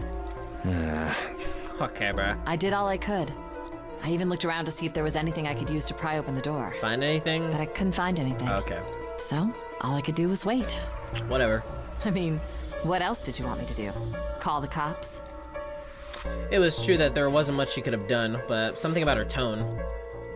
Junpei gritted his teeth. Relax, boy, drop it. Fine. Ah, he did. He said, I don't give a fuck anymore. But there's one thing I have to ask you. What's that? You didn't close the door, did you? What? You think I closed the door on you? Why would I do something like that? It closed on its own. I told you before, if you die, then I die too. Yeah, I guess so. It seemed that an accident was the only explanation of the door's closer for the doors. I mean, yeah, they close pretty easily. I used to work in a restaurant, and that freezer used to close automatically. If she'd really wanted to kill us, all she had to do was bar the door from the outside. But she didn't. Well, she didn't do anything. She's only lazy, or negligent at least, not an attempted murderer. Shit, at least that we know. Junpei swallowed his anger and did his best to apologize. Well, I'm sorry. I'm sorry I doubted you. Goodness gracious. Oh, yes, well that's all right. As long as you understand. Can we get back to searching, please? Lotus looked away and twirled her hair between her fingertips. His vengeance against the girl complete, Santa swaggered back toward Junpei and Lotus. Hey, no more screwing around, you two. Break time's over. Especially for you, lady. You've just been sitting on that fat ass of yours while we were freezing to death. Ha! He knows! Pervert, bro. How rude! I was plenty busy. Yeah. How about you put all that energy into something besides bitching? Let's go. Damn. Nigga mean as shit. Alright, finally, shit. What did I even get from that? I got a fucking piece of pork and I always had that shit. Alright, that's inside there. I don't think we need anything here. Where do you think you're going? I was just thinking I'd check and see if we missed anything in the freezer. No. Why would we have missed anything? We searched that whole damn place. We put our lives on the line, man. Yeah, I guess you're right. Okay, alright.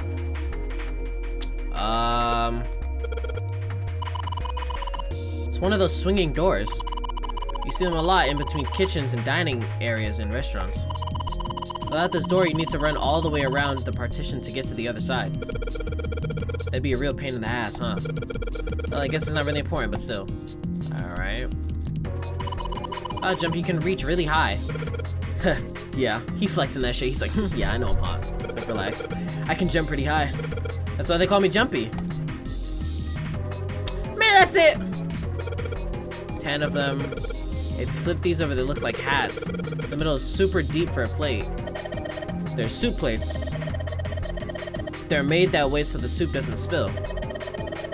If you ever get out of here, you should treat yourself to a nice dinner. I can treat you to a nice dinner out, sweetheart. I can take you to all the places. Red Lobster. What makes you think a poor college student has any money to do something like that? Dude, fraud, bro. Pretend. Those 9 plates. Okay, so it has something to do with the number of plates. They're plates for appetizers. Remember, appetizers usually come on square plates. Okay, well, excuse me, princess.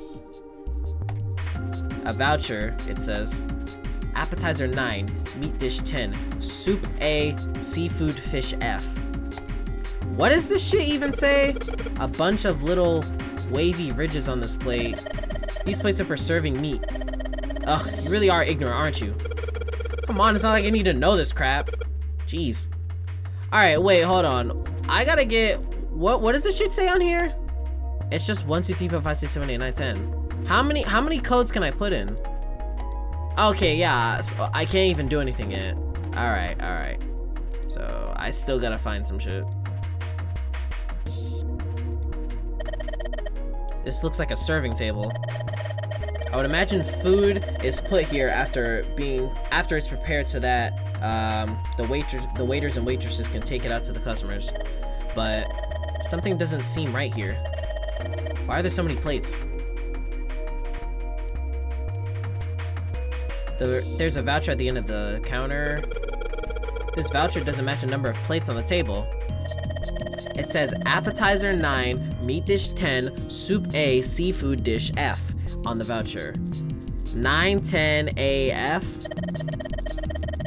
And the plates on the table are 9 appetizer, 16 meat, 10 soup, and 15 seafood. Let me guess, gotta find the digital root of all that shit. Maybe they're using hexadecimal here. And hexadecimal it's a number system that goes 8, 9, A, B, C, D, E, F, 10, 11. What? You're familiar with base 10, right? No. That's the normal system of numbers. The base 10 equivalents for hexadecimal numbers would go like this. A10, B11, C12, okay. And 10, 16. The 10 becomes 16 in base 10. I know it sounds strange, but you can think of it as just 6 letters added onto the original number system, onto the normal number system after 9. A10, B11, yada yada yada, and so on. F16, 10 is 16. F is 15, 10 is 16, and so on. I think I get it. Huh? Am I allowed to type shit in now? That's probably what you're supposed to use to enter the password. Maybe if we put in the right number, it'll open the oven door. Okay. I gotta remember this shit though. I don't even know what it said. What does the voucher say? Hexadecimal. I wonder if it's some kind of hint. Yeah, maybe. Junpei, do you remember what I told you about hexadecimal code earlier? Yeah, of course I do. Alright then, here's a little quiz for you. What would 9 plus F be in base 10? F is 15, right? Because 9 is 15. So was that 24? Okay. That's right. Good job, you're a fast learner. Okay, alright. So do we just add up all the freaking numbers? Okay, so I can't even like try something. I still gotta keep looking around. It won't let me do anything. Alright. Oh shit, wait. I gotta defrost this chunk of pork. That's the significance of them doing the Santa shit. To show that that bitch is hot. Guess I'll put this meat on the grill. Hey, what are you doing? Defrosting. What are you going to do with the paper burns? Come on, it'll be fine. I mean, it's not like it's gonna burn right away, right? Just gotta keep an eye on it and the paper will be fine. Hey, they can argue all they want. I'm gonna keep an eye on this pork. Cool, looks like it's about time. That shit look good as fuck. I'm gonna try taking the paper out. Jumpy, be careful. Sweet of her to care, but I know what I'm... Ouch! See, dumbass nigga? I told you. Hey, what the hell are you doing? Hurry and take the paper out. It's not coming out. This thing's frozen stiff. I just can't get it out. So are we gonna have to cut the meat out? Yeah, it looks that way. Man, I don't got fucking knives. Y'all see any knives in here? Is any freaking weapons I can find? Using this shit? It's kind of far away. I can't really tell, but is that a ladle? I don't really think a ladle's gonna be very useful. Man, what do y'all want me to do? Any knives in here? Stuff has a white cloth on it. It's fucking cheese. This is Gouda cheese. It's the most famous Dutch cheese. If you don't cut open the casing, it usually won't go bad. So you can store it at room temperature for quite a while. So we can eat this? Most likely. I'm not hungry at all. I guess it's hard to get hungry in a situation like this. Okay. There's a pot on top of the stove. There's some ingredients around here. I could cook something up for us. Please do. I'd love your cooking. Lotus, you can actually cook for me, baby? Who the hell do you think I am? Better believe I know how to boil hot water and put my instant noodles. Golly, never mind. And I can boil eggs too. Never mind. Searching my ass off, bro. What the fuck? I can't find a damn... Oh, geez, here we go. Wow, what a nice dish rack. Oh, geez, and here's the knife. Golly! How was I supposed to see that bitch? Whatever. I'd love to have that in my kitchen. Why don't you take it back with you? Are you offering to carry it for me? I will do anything for you. Why don't you ask 7? You're kidding. You don't honestly think I'd let a beast like that into my home, do you? What the fuck? I thought there was gonna be a knife on there or some shit. Bruh, I swear I'm not blind, bro. Where the fuck am I supposed to look? Gotta be something in here I'm missing. Gotta be something. There's milk in here. Milk in an iron barrel.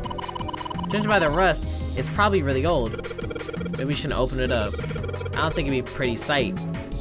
Gotta be something in here I'm missing, because there's no way. White cloth. A light. Anything else hiding behind some freaking cheese?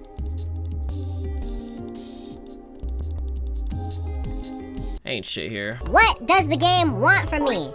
What do I do? Search this bitch. I could sharpen a knife. I ain't got shit else besides this.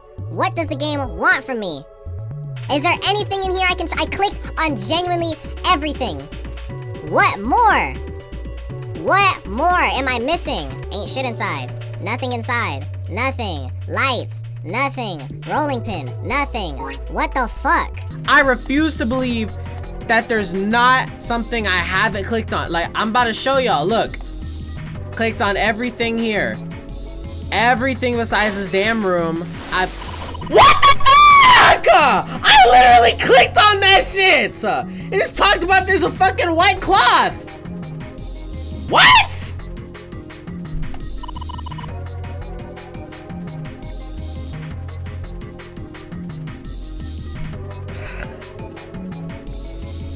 I'm gonna lose my mind. I'm gonna lose my mind. Oh, all right, whatever. Could have sworn I clicked on that shit. Guess I didn't. Whole lot of cans. Probably a pantry. Cans. The wooden box in the second row. Got a fucking knife in it. Give me that. Yes. A rusty knife? That's... Whatever. I don't think we'll be able to use it while it's like this. The knife seemed important, Junpei thought, but it wasn't going to be much use the way it was. It's futile. Futile? You know, a waste, useless, pointless. Oh my gosh, now she's teaching words and I mean, everyone knows what futile means, but now we're gonna do a freaking English lesson. Oh. Any particular reason you wanted to bring that up? What do you mean? It's futile. It's useless unless we sharpen it. Oh, no reason really. I was just thinking about futility. Huh? I swear. She wasn't making much sense. Junpei tried rephrasing his question. Why were you thinking about futility? What the fuck is it? What's wrong with this game, bro? Why is it talking like this? Why do they keep like... What? At last she answered. Well, it has something to do with the Titanic. Uh-huh, okay. The Titanic? All right, we're getting near, back on topic. Yep. Have you ever heard the story that the sinking of the Titanic was predicted? No. No, I haven't. No, I haven't. What is it? In 1892, 14 years before the Titanic sank, a novel was published. It was called Futility. It was written by an American novelist named Morgan Robertson. The story was about a big cruise ship colliding with an iceberg and sinking. Of course, if that was the only similarity, there wouldn't be any reason to mention it. It wasn't, though.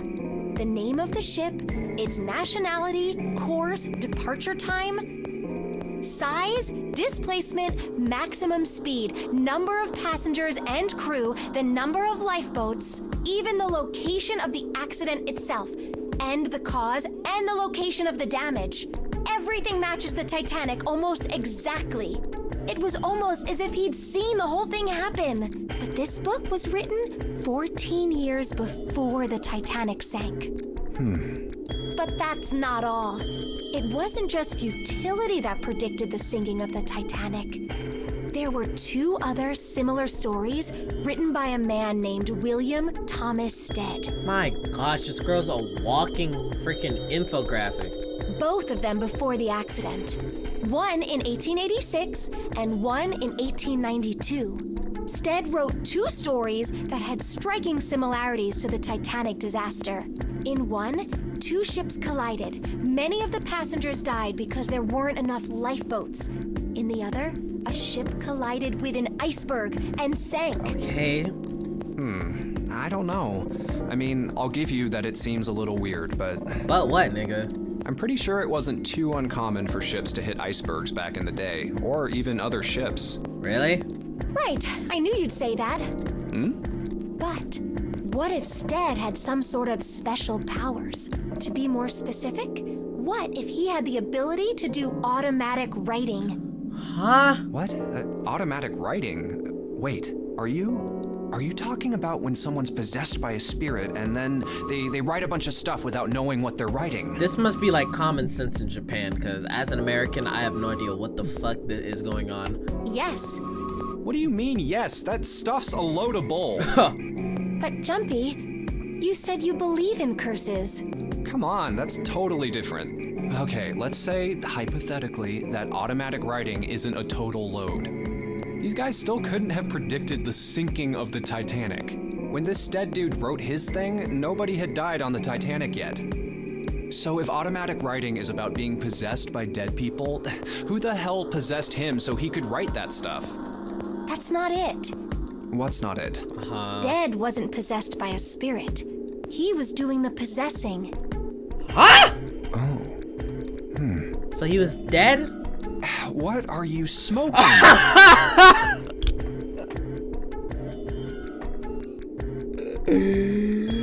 Oh, that shit funny. He said, nigga, who is your supplier? Please slide. William Thomas Stead was a passenger on the Titanic.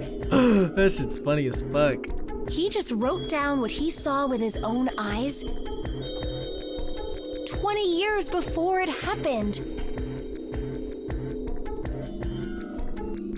What?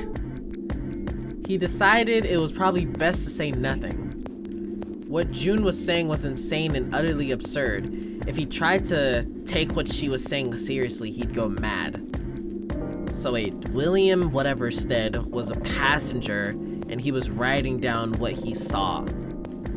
So wait, he was dead after he already died. He possessed someone from like 20 years earlier? Is that what she's saying? I don't know. Can I fucking sharpen this blade, please? I've been here too long. Junpei smiled. You haven't really made much progress in the game, honestly. I'm gonna keep playing for a little longer. Junpei smiled uncomfortably. Well, why don't we talk about this some other time, okay? Right? Huh? But... Man, later, girl! Her voice trailed off. She glanced to the floor, troubled. Come on, let's get back to it. Thank you. Junpei tapped June gently on the shoulder and awkwardly reached around her to pick up the knife from the box. Finally! Fuck! Maybe I'll use the whetstone to sharpen the knife. The blade of the knife was getting sharper by the second. I should be able to cut something pretty good with this. Let's go.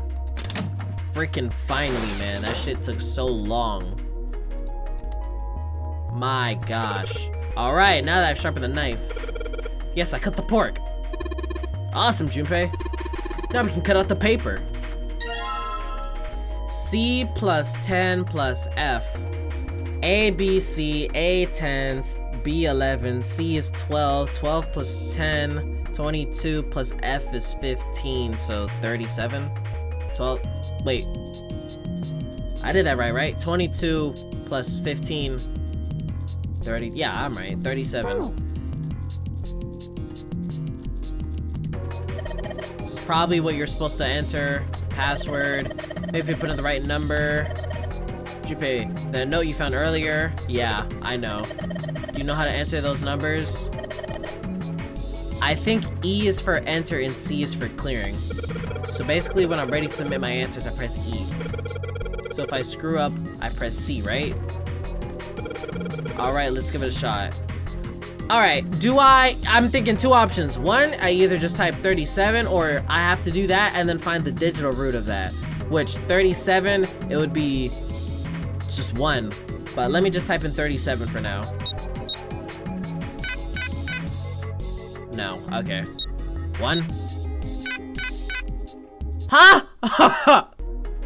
Oh, 10 is equal to 16. I forgot about that last part at the end. Whoops. 10 is equal to 16. Jeez, I keep forgetting that shit.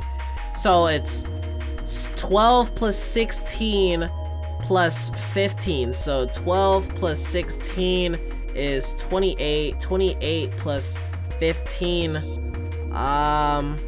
What's that, like 43?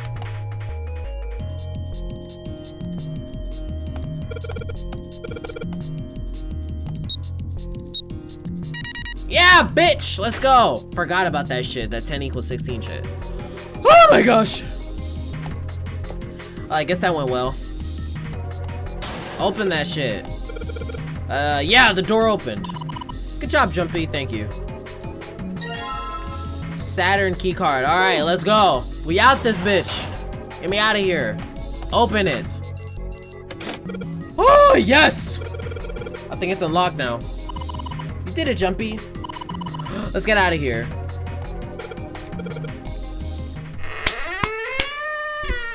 You escaped. Oh, you found it. Same thing. Yeah, nothing's really happened so far, so like... I think we've been here before. This is B deck? Oh no, this is the other side of the grate. Move command prompt. A metal grate stretched from wall to wall. Beyond it were 2 elevators and the entrance to the kitchen. The elevators are over there, so that means... We went into the kitchen through that door and came out on this side. That means the map was right. Looks like. Then let's use it to plan our next move. Okay. Next move? Yeah, we need to decide where to go from here, don't we? He's right. Let's get started. And I also haven't gotten any sort of good thumbnail. From the looks of it, there are 4 possible routes. Let's just keep it simple and call them A, B, C, and D. What the flip? First, A and B. They both seem to connect to a room that looks L-shaped. Yeah, there were 2 doors. But they were both locked. We couldn't open them. Okay. Now, route C. This goes all the way to the main staircase. That means it's door 5, one of the numbered doors. Then do you think we would meet up with the other 4 after this hallway? Man, I thought it was gonna be one room that separates us, and then after we get outside of the other door, then boom, we meet up with them. Now we freaking split up into freaking, I don't know, some maze shit. No, I don't think we will. Why not? Look, there by the stairs. See how the gate is opened? When we went into the kitchen, it was closed.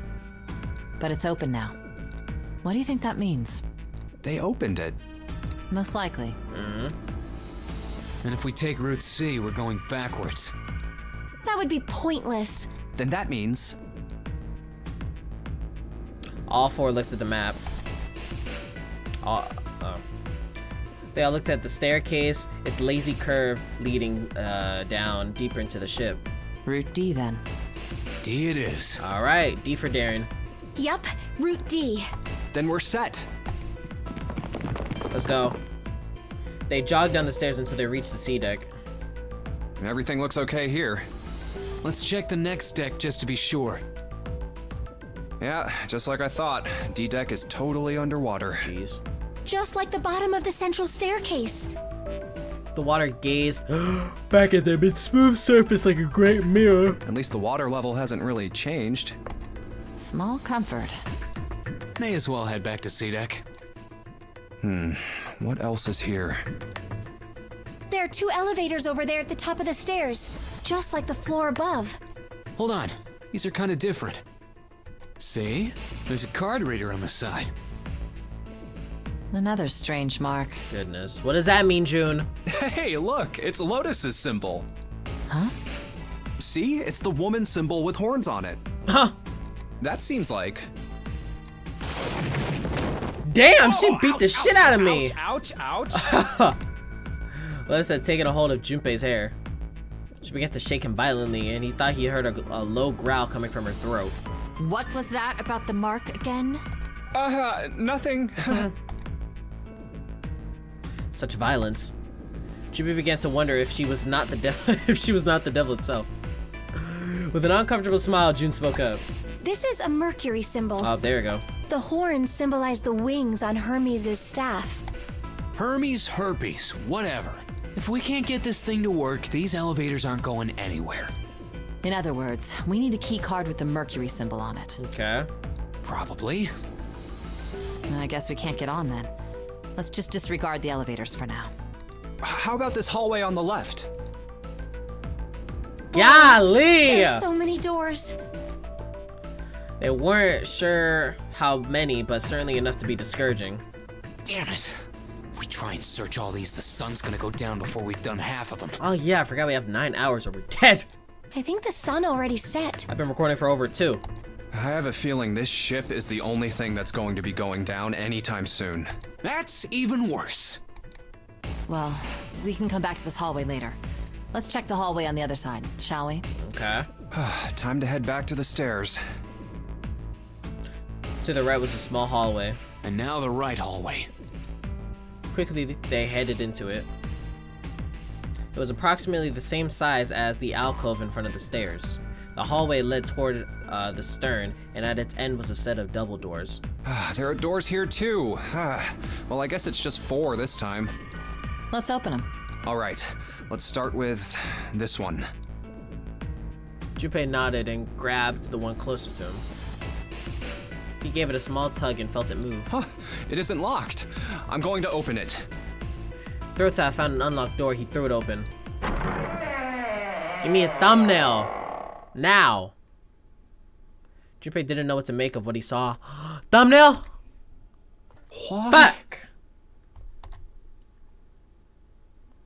Oh, that's a 3, 7, 8. Oh, goodness. He simply stood, unable to speak. The other simply stared, open-mouthed. How many? Who are we? Am I 5? Am I 5? I'm pretty sure I'm 5, right? Yeah. Am I? I don't remember. I don't know. We'll see. What the hell is this? This place is huge. A massive room stretched out in front of them, more a cavern than a room. Its vastness was oppressive, and it bore down on the 4 companions. It was not empty, however. The entire room was filled with lines upon lines of beds. Oh, there are beds everywhere.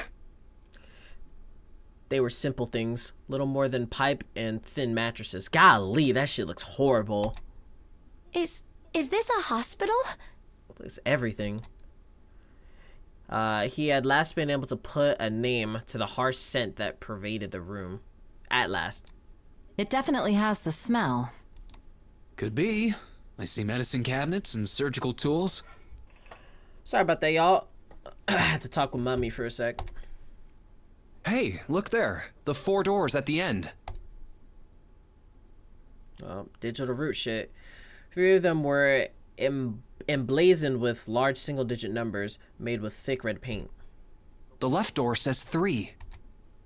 The second door is blank, but the third has a 7. And the rightmost door is 8. Okay. There's no doubt. They're numbered doors. Yes, sir.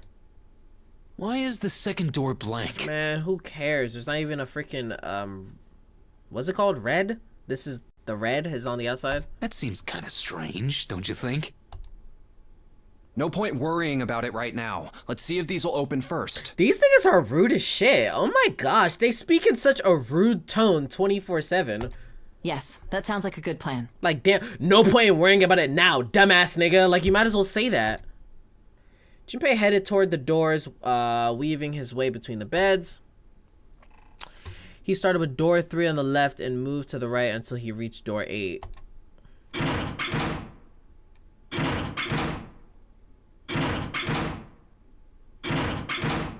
Oh, it's no use. Do we not have to do the fucking red and dead shit? Hold on. What's our shit? 5? I think I'm 5, right? Am I? I have no... I can't remember. I'm pretty sure I'm 5. Whatever. 5 plus 6 plus 3 plus 8. I don't even think there's a 4 on there. Let me just keep playing. Well, of course. If it was that easy to open these doors, what would be the point of the notary game? We have to activate the red, or the numbered doors won't... Wait a minute. What's wrong? Look, the display on the red. There's nothing on it. Oh, damn. Huh? Shit broken. Don't you remember? The red at the central staircase? If no one was inside, it said vacant. Ah, yeah. Oh yeah, you're right. But this one, There's nothing on it. right? Alright, that shit broken. Time to turn back. I wonder if it's broken. Yeah. Only one way to find out. Nothing. It's not responding. All 4 took turns placing their hands over the red, but it refused to respond. They pulled out the lever, and it still did nothing. As they soon discovered, it wasn't only the red for the... Okay, yeah, so that shit's not working. Do I keep going? No, I gotta keep going. Literally nothing has happened. How about the red on door 7? And door 3? None of them are working. What does it mean? I knew it. They're broken. Zero sure sucks at maintenance. No, that's impossible. You really think Zero, who prepared all of this, would make such a stupid, simple mistake? Maybe, but that doesn't explain why this thing ain't working. It was at that moment that they heard a voice from behind them. I believe the bottom of the device has been removed. There goes Snake, bitch ass. They spun around to see. Snake! Yeah, you just finished killing everyone else in the other group. But it's more than just Snake. Okay, the game said shut the fuck up. Ace! Clover! 7! Okay. Although they were glad to see one another, it wasn't terribly surprising that they had. If it had been the other party who opened the gate in front of the kitchen, it wasn't unreasonable that they'd bump into one another eventually. The rest of Snake's team, however, did look rather surprised. How? How did you end up here? What you mean? That's my line? Perhaps we should exchange information. After a moment of silence and surprise, everyone suddenly began to talk, desperate to exchange information. They talked about the rooms they'd been through and how they'd ended up in the same place. Of course, none of it was very useful information, but that hardly mattered. They were happy to simply see one another again. Although the level of cheer varied greatly from person to person, each one of them was wearing some manner of smile. Almost as though they had already forgotten about the death of the ninth man. Ha! They said, fuck that nigga! No, thought Junpei. Perhaps it wasn't that. Perhaps that wasn't it. Perhaps thoughts of his death were what drove them to smile at one another. Not in a morbid or hateful way, no. The ninth man had died. But they were still alive. That was something to be happy about. A sort of simple, uncomplicated joy, Junpei thought. The joy of being alive. Still alive. He felt sorry for the ninth man. I don't. I'm not gonna say to me like he actually, I kind of feel bad for him because apparently he got hoed. So I kind of feel bad. I take it back. He felt sorry for the ninth man, but more than anything, Junpei was just happy to be alive.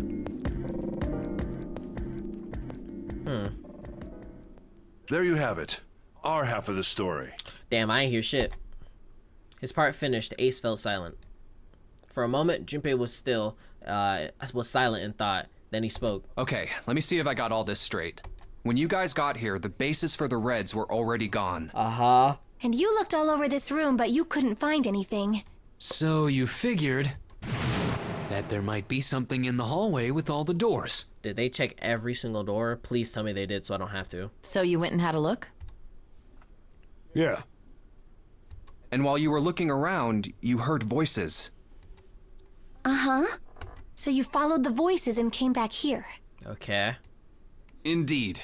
And that was how we found you. So, fucking nothing. Got it.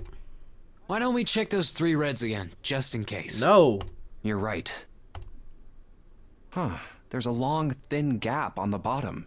I think it's a slot for something. Probably electronic. Snake just said this shit got removed. Well, this isn't good. If the red is inactive, we can't keep going. Well, what about that hallway over there? Isn't there anywhere else we can go?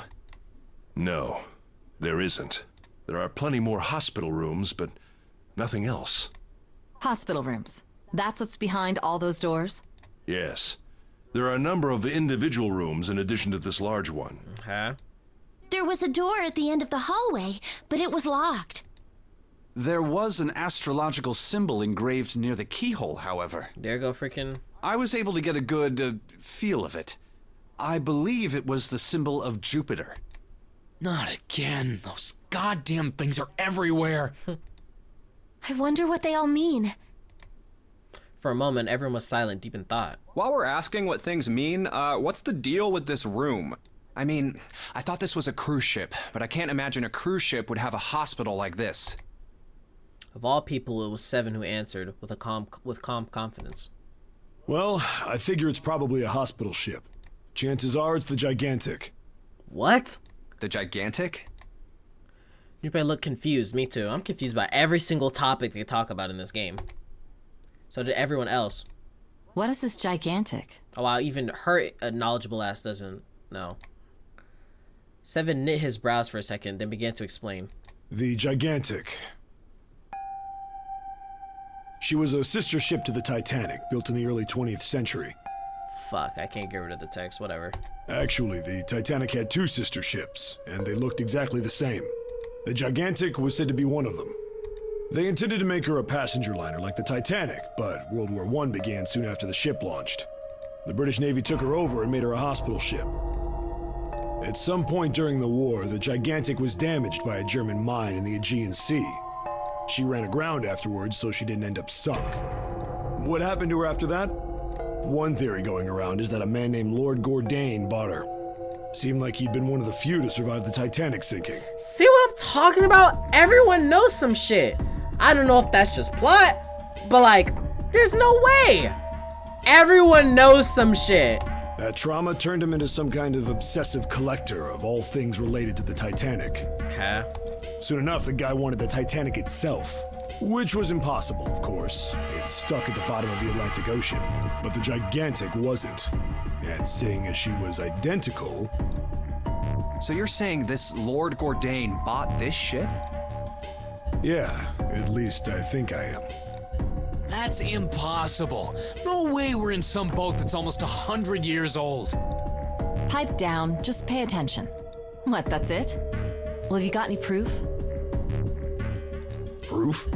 Proof that this ship is really the Gigantic. Well, Oh man, it just looks fucking similar to the Titanic, which is fucking gone. So, the Gigantic. this ship's got stuff that's like the Titanic and a hospital ship. So, I just figured. Oh, for goodness. Don't tell me that's your only reason. Shut your bitch ass up, girl. No, I've got more. Like? Well, I mean... Seven looked around desperately, doing anything to avoid meeting Lotus's piercing gaze, or stare, whatever. He scratched his head for a moment, then gave up. Finally, he opened his mouth. I don't know. Huh? Lotus sighed and shook her head. I guess your memory isn't back yet, is it? Yeah, sorry about that. Hey, whoa, wait a minute. Memory isn't back? Oh, I thought that was a joke. Junpei he felt legitimately shocked by what seemed to be new and very important information. Everyone else, however, seemed unimpressed. In fact, they all looked at Junpei as though he had said something very strange. What, when they all met up, they all knew this shit? Yeah. Nigga, I wasn't there! Your point being? He decided to revise his attitude for the next question. Wait, was I the only one that didn't know? Everyone nodded. Why? Oh, Yeah, I guess I didn't tell you. Huh? Yeah, don't look at me like I'm some dumbass then. Yeah, I told the rest of them before we ran into you on the stairs. Okay. I told them I couldn't remember a damn thing from before I woke up. What? Then, almost as if to save Junpei from further embarrassment. What embarrassment? How is that embarrassing? Was I supposed to know shit that wasn't told to me? Fucking hell, it could be a genius. If no one tells you 2 + 2 is 4, then you don't know 2 + 2 is 4.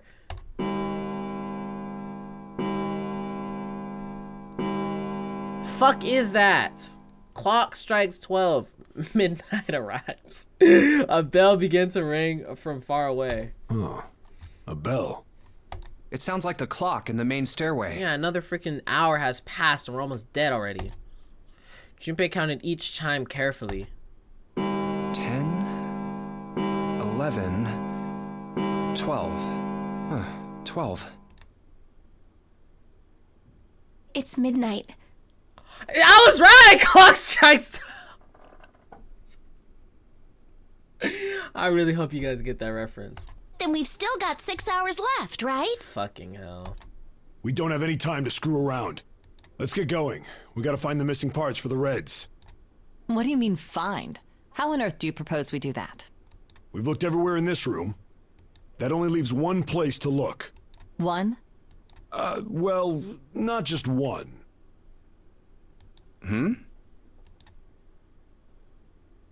Wait. Oh my gosh. Don't tell me you mean we need to search all of the other rooms. Don't freak out. We've already searched 4 of them. 4 rooms? 4? We just have to split up the rest between the 8 of us. Oh my gosh.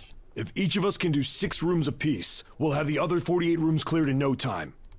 There are 48 other rooms? Her earlier experiences had apparently not encouraged Lotus to trust Seven. Seven scratched his head awkwardly. Maybe? All right, so everyone knows which area they're searching? Yeah. Yes! Junpei was chosen to search the rooms on the starboard side, moving from fore to aft. We'll all meet up when the clock goes off again. How about in that room with all the beds? Yeah, sounds straightforward enough. I'll shout if I find any of the components we need. Okay. I hope we can find them within the time limit. If we can't, then we'll just have to come up with another plan. Right. Then let's do this. Gosh, search 6 rooms? The details decided they left to begin searching. Out into the hallway they went, each to the rooms they'd been assigned. However what? From far away, Junpei heard the bell ring. It did so only once. It was 1 a.m. It's 1. I better get back to the others. The fuck? They all searched already? Hello? Did it just skip it? He jogged through the entrance of the large hospital to find 6 of the others already there. Huh? Hello? What the fuck? Ace, Santa, Clover, June, Seven, and Lotus. They all had gathered in front of door number 8. Or perhaps to be accurate, they had gathered in front of the red next to door number 8. What are they doing over there? Had one of them found the missing piece? What happened, guys? Why is it so quiet? It was June who answered him. Jumpy, look! She was pointing at the red.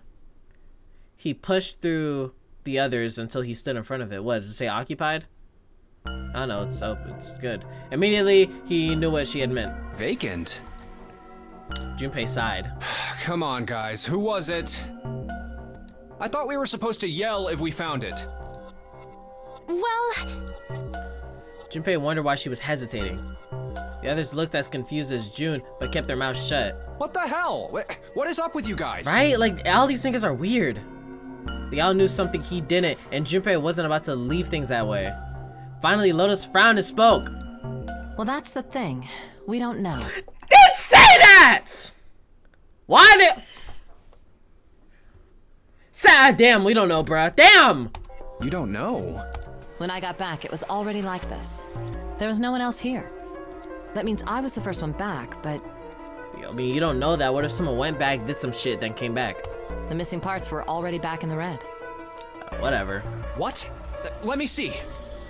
Junpei looks at the bottom of the red again, just to make sure. The slot that had already been open on the bottom was now covered in metal. You're right. It's in there. What about the other two? They're the same. Let me take a look. Junpei quickly examined the other two boxes. It's just as you said. Satisfied that they were also repaired, but still very confused, he returned to the others. All right, I just want to be sure here. Nobody has any idea what the hell happened here, right? Correct. Okay. None. Ace and June nodded silently. Seven raised his hand as if to say, not me, and Santa just shrugged. Clover. Only Clover lowered her hand and did nothing. Speak, little dumbass girl! Huh. Wait a minute. That was when he noticed. Where's Snake? I thought he's raised his hand to be like, okay, never mind, I'm tweaking, I guess. Junpei swept his eyes across the room a second time, but Snake was nowhere to be seen. Does that mean that he found them? I've no idea. There's nothing to suggest it, but nothing to suggest he didn't either. Okay. I don't suppose we'll know until we can ask him in person. Well, whatever he did or didn't do, he's pretty damn late. What the hell is he up to? Maybe he's lost. Yeah, well, that seems likely. Dude can't see. I don't know how he gets around in the first place. Clover raised her head. No! That's impossible! What, girl? Suddenly she was shouting. Yeah, my brother's blind, but he's got really great hearing. He can get around as well as anyone who can see. All right, damn girl, my fault. I didn't mean to, make it sound like I was dissing him. So he couldn't get lost. That's impossible. You acting like I said that nigga's dead as shit, Clover. Ha ha ha. Like, I didn't say that. Clover had started to shake and the knuckles of her hands had gone white. She spun around, and before she did, Junpei noticed tears welling in her eyes. I shouldn't be laughing, but it's like, relax. I'm gonna go look for him. Oh my gosh, we didn't say, wonder if the nigga's fucking laid on the ground, passed out. The words were barely out of her mouth when she began to run. Hey, hold on, Clover. Wait! Junpei cried out to her, but he was too slow. She kept going, and before anyone else could react, she was gone. Well, that didn't work. Damn it. What should we do now? Well, the red is working now. No! We're not leaving two people behind! We should go look for them! Oh my gosh, I do not have time for this. Literally, we have 5 hours till we all die. Oh man, this ain't good. Oh, yes, what an excellent idea. We just wasted a bunch of time looking for some piece of electronic junk. Now let's waste some more by looking for a couple of idiots. Right? I'll take like 5 minutes maximum, and then I'm just going through. I do not give a fuck. Then remain here if you feel you must, but there's no time. Uh-huh. We've only 5 hours left. Right? Junpei and the others nodded to one another and took off at a run. In front of the stairs that led to B deck, they decided to split up. Let's split up. All right, I'll take this direction. Then I shall look that way. I'll be over here. See you all later. So only 2 of them were left. Of course it's us. Those 2 were Junpei and June, who had been a few steps behind the others. All right, we should go too. Yes, let's go! But where should we start? Let's see. Huh? Back to the large hospital room. No. The hallway with all the rooms. I don't want to do that. The first class cabin. Sure. Oh, what about the first class cabin on B deck? Okay, let's go, Jumpy. They took off up the stairs at a run. Watch it be back in the freaking large hospital room. Outside of the first class cabin, they found Clover. Oh shit. She was standing in front of the wall. She was staring at a meaningless point on the wall, her eyes blank. What should Junpei do? Talk to her, leave her alone? Talk to her, I guess. Are you alright? did his best to sound friendly, but Clover didn't respond. Look, I know you're really worried, but... Man, she know her brother's some bitch-ass dude. He couldn't have no words to say that didn't sound hollow and fake. June, you're a girl too! Freaking resonate with her! Junpei hesitated. Clover was so consumed by worry and fear that Junpei feared it would crush her. Her actions didn't surprise him. She had suddenly lost her brother, who she seemed to have been very close to. Alone. Her voice was thin and barely audible. Alone. Alone? Alone. Alone? I said leave me alone!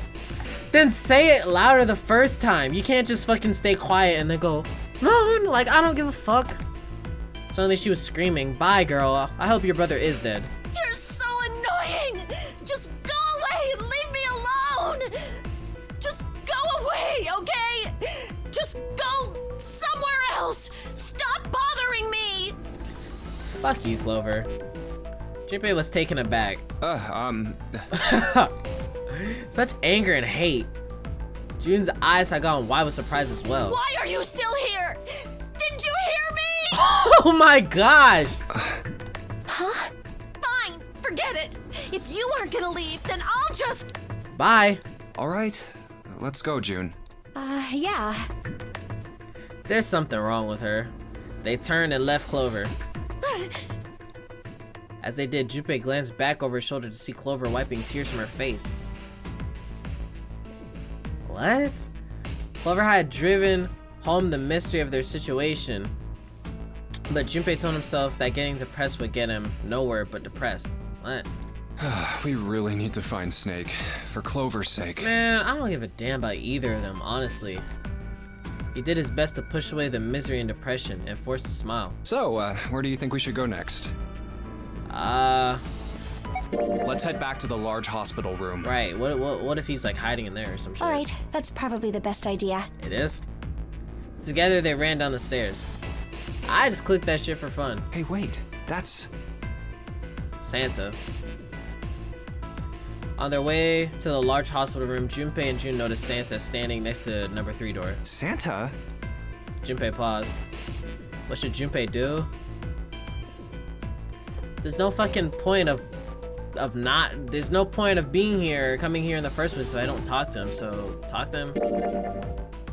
Junpei and June walked up to Santa. What are you doing? What? You can't tell? I'm checking out the red. Why? Is there something bothering you? What? It's not bothering you? Huh? The guts of this red. Why wouldn't you wonder who the hell put it back in here? Obviously we're wondering that. We gotta find Snake though first. Yeah, that's true. Well, I'm curious too, but... Who do you think did it? Since his eyes narrowed as he looked at June, she shook her head. I don't know. Well, what about you, Junpei? Who do you think fixed this thing I'm for not us? answering if it gives me the option to. Someone other than the 8 of them. Snake, Lotus, Zero. Fuck. Snake's pretty obvious. I don't know, man. Someone other than the 8, sure. Maybe there's someone else on this ship with us. You mean someone hiding here? Maybe. Yeah, well, I mean, it's just an idea. And you're saying this mystery person fixed the reds? Why are you saying that like it's the dumbest thing you've ever heard of? Yeah, Why? that's, I don't know. Who knows, man? Maybe they fucking working with Zero. Seems unlikely. You're unlikely. Why? I don't know, just a feeling.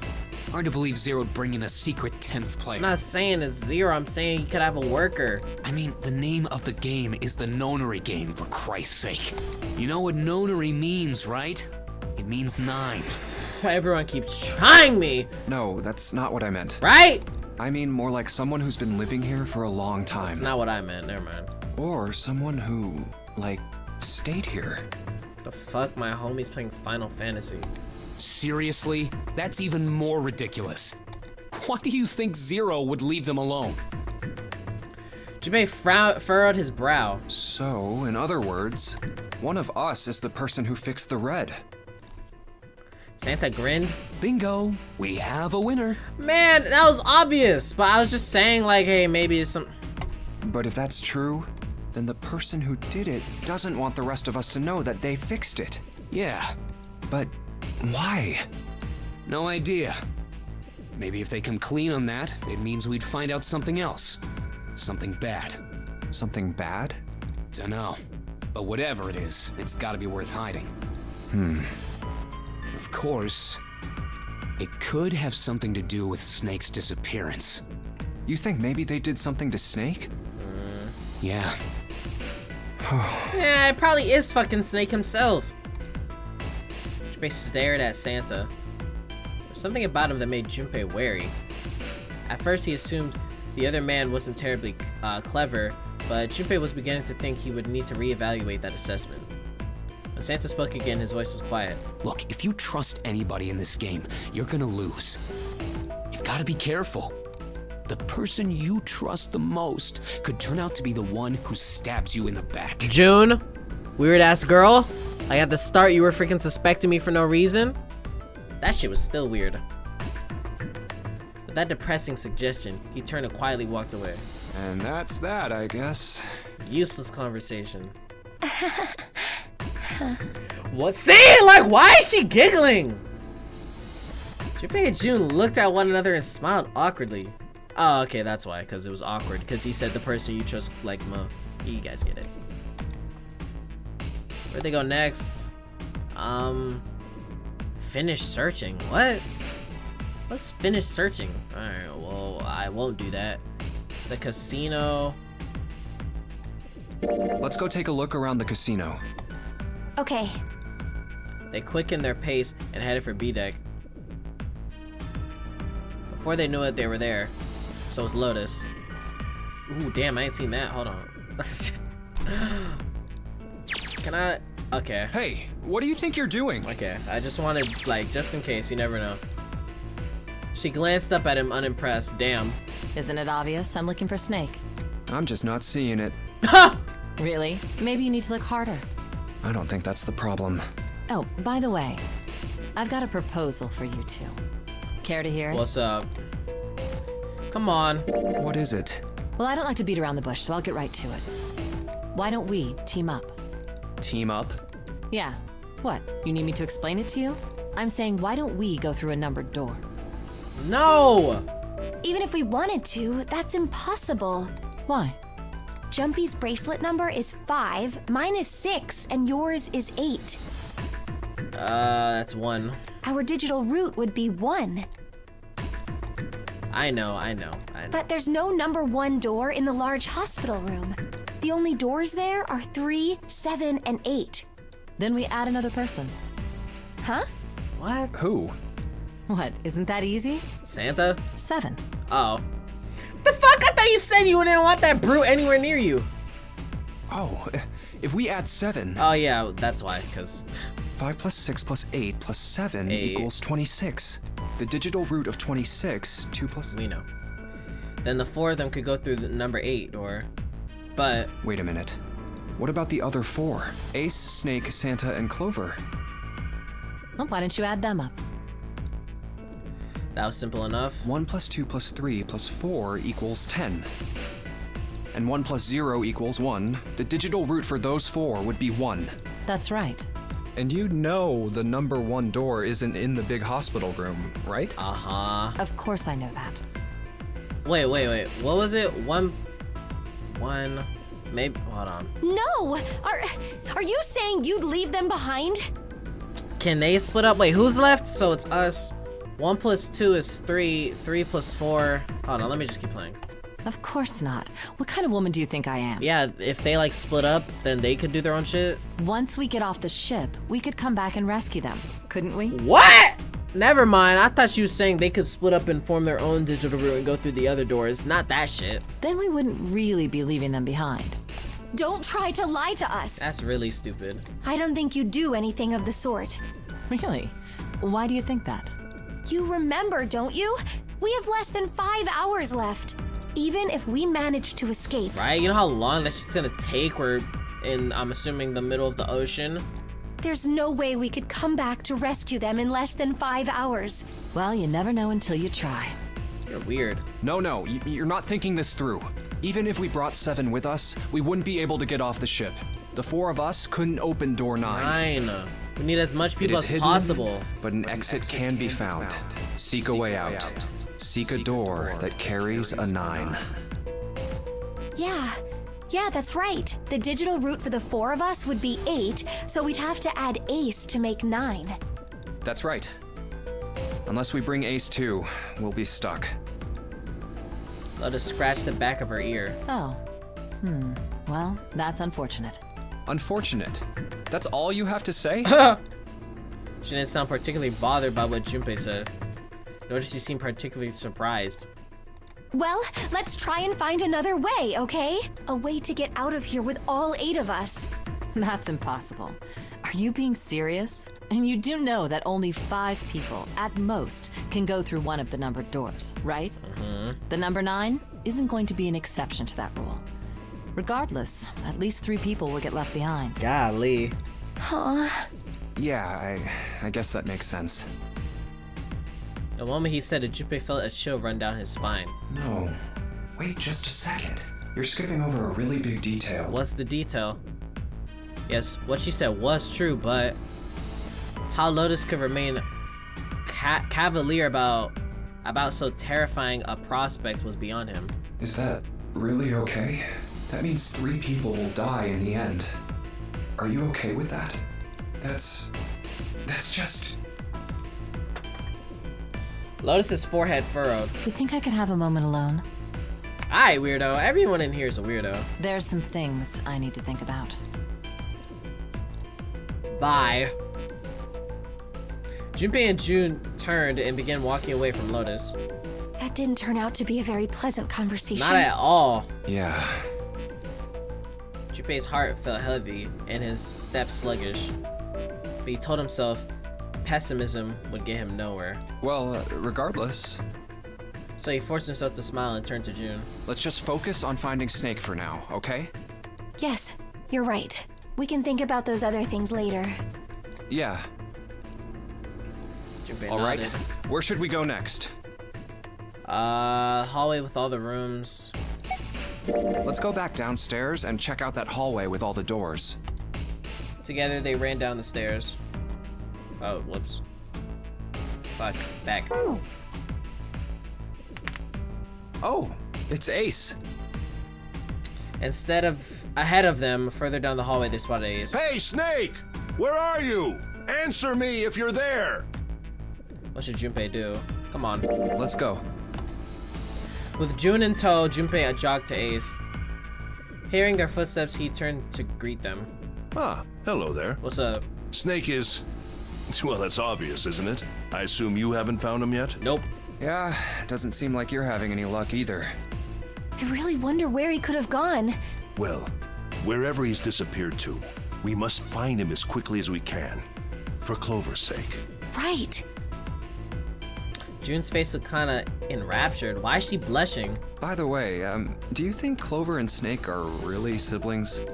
Why would you say that? Why would you say that? The question seems somehow odd to Junpei. Why? Well, it's obvious, isn't it? They look nothing alike? They don't look alike at all.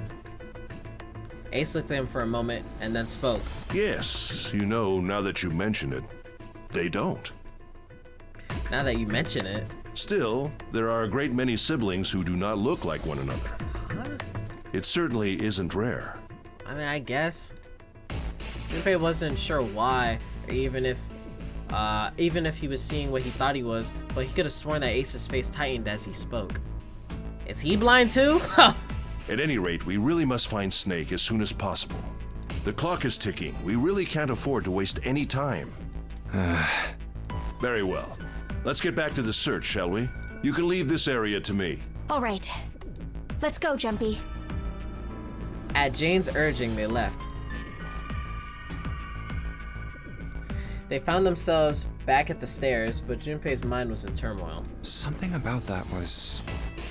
I'll think on it later. What, bruh? Like Ace said, finding Snake is our top priority. Is he blind too? Is that the twist? I have no idea. Junpei did his best to clear his mind. All right, where should we... The casino. Are we done? I swear I checked all this shit, no? Let's go take a look. Okay, but Sorry, I just wanna, I already looked at this shit, no? There's no one here. Let's try somewhere else. Okay. Let's go take a Oh, look at shit. the first class. First class cabin. I think I already did that, no? No one's here. Maybe we'll have more luck, but where? Okay, alright. Well, back to the large hospital. Let's head back to the large hospital room. all right, that's probably. I don't think anyone is here. The hallway with all the rooms. Bro, we did everything, no? Finish that bit. They looked everywhere they could think of, but Snake was nowhere to be found. Probably could have done that from the start, but, you know, more content. Maybe it'd give me clues and insight into the characters. Snake hasn't been anywhere we've searched. Lotus looked around at 6 frustrated faces and spoke. And we can't keep looking for him. Wherever he is, it's not here. I'm fucking out of here, We need to get moving. right? Junpei couldn't disagree with what she was saying. Snake seemed to have completely disappeared. There was no point in wasting any more time. The others seemed to be having similar thoughts, but they stayed silent. Finally, 7 spoke. We don't got a choice. Lotus is right. Damn right she is, bruh. Let's get out of here. We're not gonna find Snake. There's a problem, though. What? Oh, our digital route and shit? We've got to figure out who's gonna go through which door. Let's see, who's here? Clover ain't here. I'm not doing the numbers. They can do that. Yes, I have a proposal. She walked back and forth across the floor, her heels clicking against the wood. Are heels genuinely... Okay, one question. Are heels genuinely comfortable? There's no way that walking around being in a forced tiptoe position is comfortable. I refuse to believe that they are worn and you're not feeling that shit with every single tiptoe you take. There's no way. I refuse to believe that after 3 hours, your feet aren't in agony. Anyone who's worn heels, can you please confirm? Why don't we decide on one person to sacrifice? Go fuck yourself. Sacrifice? Are we including Clover / Snake in there? Well, perhaps that's a bit of a harsh word, but yes. You've all figured it out by now, haven't you? We can't all make it through those doors. If we split into 2 teams of 4 and 3 people respectively, then 3 people will be left behind. If we split into 2 teams of 5 and 2 people respectively, then 2 people will be left behind. But if we split into 2 groups of 3 and leave 1 person out, then only 1 person will be left behind. 2 groups of 3? Leaving 3 people... Leaving behind 3 people with 2 teams of 4 and 3. What? Leaving behind 3 people with 2 teams of 4 and 3. I mean, if I'm wrong, then they'll just correct me. So, like, I should just say not sure just in case, but, like, I'm gonna just hit not sure just in case. Junpei wasn't quite sure that was true. Wait a minute. 2 people get left behind if we split into 5 and 2. Uh-huh. And 1 person is left behind if we split into 3, 3, and 1. I got that part. You can't go through the numbered doors with any less than 3 people. Uh-huh. But if we split into 4 and 3, then why do 3 people have to be left behind? Is there no possible combination where we get through the doors? Just run the numbers. Let's say we go through door 7 with 1, 4, 5, 6. Who's left over? That would be 3, 7, 8. What's the digital route for that? 15, 8, 9. 3 plus 7 plus 8 is 18, so add 1 and 8, 9. Exactly. But door 9 isn't here, right? But you just went through one possible combination. That means 3, 7, 8 won't be going anywhere. That was just an example, of course. Right? There are a lot of different combinations. That's what I'm but saying. The result will always be the same. How do you know that? It doesn't matter which 4 it is. The 3 that are left over can't go through any of the doors. I guess so. Is that true?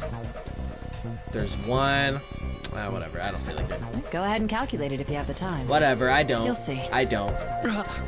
Anyway, that's how it is. Now, if we can get back to my proposal, we only have to sacrifice 1 person if we split into 3, 3, and 1. When 7 spoke, his voice was strained. You're saying we gotta decide who's gonna stay behind. Can it not be me? I know I'm the main character, but I can't be asked. Yes, we do. Given our circumstances, it's logically and morally the best solution. Wait, do I gotta choose? Please don't be up to me. If the other 6 are to survive, then one person has to sacrifice themselves. Damn. No, that's too cruel. I mean, What's so cruel about it? To just sacrifice someone like that? Then what's your plan? Maybe we should sacrifice 2 people instead of just 1. That's not what I meant. We shouldn't sacrifice anyone. I told you, that's impossible. Wake up. Whoa, whoa, calm down, you two. Santa stepped between Lotus and they was about to fight? Look, what Lotus is trying to say is, you should aim to bring the greatest amount of happiness to the greatest amount of people, right? Exactly. That's how democracy works. And for that reason, I think the only fair way to decide who will be sacrificed is through a vote. What do you think? No, that's terrible. Golly. I'm not asking you. Shut up. What about you, Santa? Me? Well, I agree, I guess. All right, that's 1 vote for. Counting mine, that's 2. Gosh. 7. I can't say I agree with you, but we don't exactly have a choice. If we don't do something, we're all gonna die. Huh, glad to see you get it. If I can get 1 more vote, then it's decided. Please! What about you, Clover? Please say yes so I don't have to make a choice. Clover had moved away from the group and was sitting on one of the beds. Her whole body drooped. Junpei didn't know if she'd heard Lotus's proposal. Hey, Clover. Lotus walked over to Clover and gently laid her hand on her shoulder. Your brother has to be behind one of the numbered doors. We've searched everywhere, but we didn't find him. Doesn't that mean he has to have gone through one of them somehow? That should say vacant, girl. Clover slowly lifted her face. Please say yes so I don't have to make a choice. Let's go look for him together, okay? If we sacrifice 1 person, then we can go look for him. You agree with me, right? This girl's a manipulator. Okay. Yes! Let's go! No decision for me. Clover nodded once. The motion carries. Lotus spun around and walked toward Junpei. Now, let's start a vote too. That won't be necessary. Oh, Ace gonna stay behind? Ace had barely spoken for Lotus's entire speech, and everyone jumped a little. 6 pairs of eyes turned to look at him. He didn't seem to notice or even care. Is he blind? I will stay. That should solve our problem, yes? Appreciate it, boy. Alright, I don't need a collective bus. Ace, what are you saying? He said he got it, sweetheart. Let's go. No, you can't do that. That won't solve anything. The motion was already passed, girl. June's voice shook, and she looked around desperately for someone to agree with her. Ace simply looked at her. June, I'm afraid you may have misunderstood me. I said I would stay, but I never said I would sacrifice myself. Yeah, because, let's see, Snake's not here. So if Snake's not here, 1 plus 2 is 3. Is there a 3 door? Huh? I trust you. Each and every one of you. I believe you'll come back for me. Oh, no, he's just, you dumb as shit. Whoa, whoa, whoa. There's optimistic, and then there's just nuts. Yeah, you dumb as hell, bruh. Those doors only go one way. You go in, you don't come out. If we go through them. You won't be able to return, correct? Yeah. True, but that will not be the case once you've escaped from the ship. What? Please, I beg you. Once you've escaped, come back and rescue me. Yo, you are dumb. Ideally, within the time limit Zero has given us. It gotta be he finds Snake and they go through door number 3, because that's the only thing I can think of. No, that's ridiculous. There's no way we could get back in time. Finally, Junpei could hold his tongue no longer. We've only got 5 hours left. Prediction, he freaking knocked out Snake. No, because he would have had to predict that Lotus would create some sort of plan to where, I don't know. We don't even know where the hell we are. How on earth are we gonna find someone to come and rescue you? Then, perhaps you would prefer to stay instead of me? Fuck no! Or perhaps you would be willing to leave June behind? Nope, bye! Ace's voice was dignified without a hint of cruelty or malice. Junpei had no rebuttal, like a pussy. You see, there's no other choice. Bye! Your sacrifice is not in vain. I mean, it might, actually. Then I see we've come to our conclusion. Yep. Go on. Don't worry yourselves about me. Hey, man, I'm sorry. Go, quickly. I feel like he's up to something, but whatever. Junpei stood frozen by indecision, unable to move.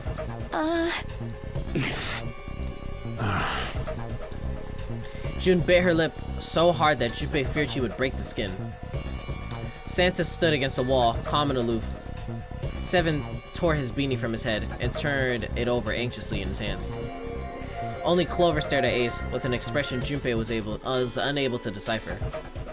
Lotus's attitude, however, was different from the others. She's like, man, hurry this shit up! Good. Let's accept his kind offer then. That's what I'm saying, like, I mean, like, we already put it to a vote. It's unfortunate. She smiled, her eyes bright. Yeah, we gonna have to kill her. Ace answered with a smile of his own. Good. I think this is the best for me. Perhaps I'll be able to take a nap. It may be my age, but I get tired so easily these days. As he spoke, Ace lowered himself down to the floor next to one of the beds. Thumbnail! Move, command prompt.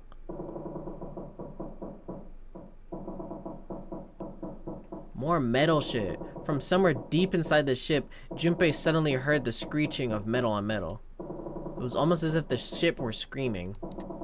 Would it really hold until their time limit was up? Already, D-Deck was flooded. In the sudden silence, the only sound was the sad metal wail of the ship. Unsurprisingly, it was Lotus who spoke first. Well, what are you waiting for? We're wasting time. Why don't we hurry it up? You don't kill her.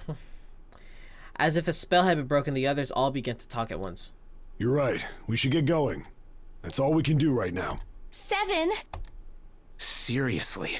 Honestly, I was getting kind of sick of listening to you guys talk. You too, Santa? I have to find my brother. Wait, all of you. Let's just calm down and think about this. Girl, ain't nothing to think about. Their minds are made up. Let's go. There has to be a way to get everyone out. There has to be. Right, Jumpy? Don't. Do not look at me. Say something. What? Yeah, let's think. There's gotta be another way. Yeah, I didn't have to make a decision. His words sounded hollow and fake. Fine.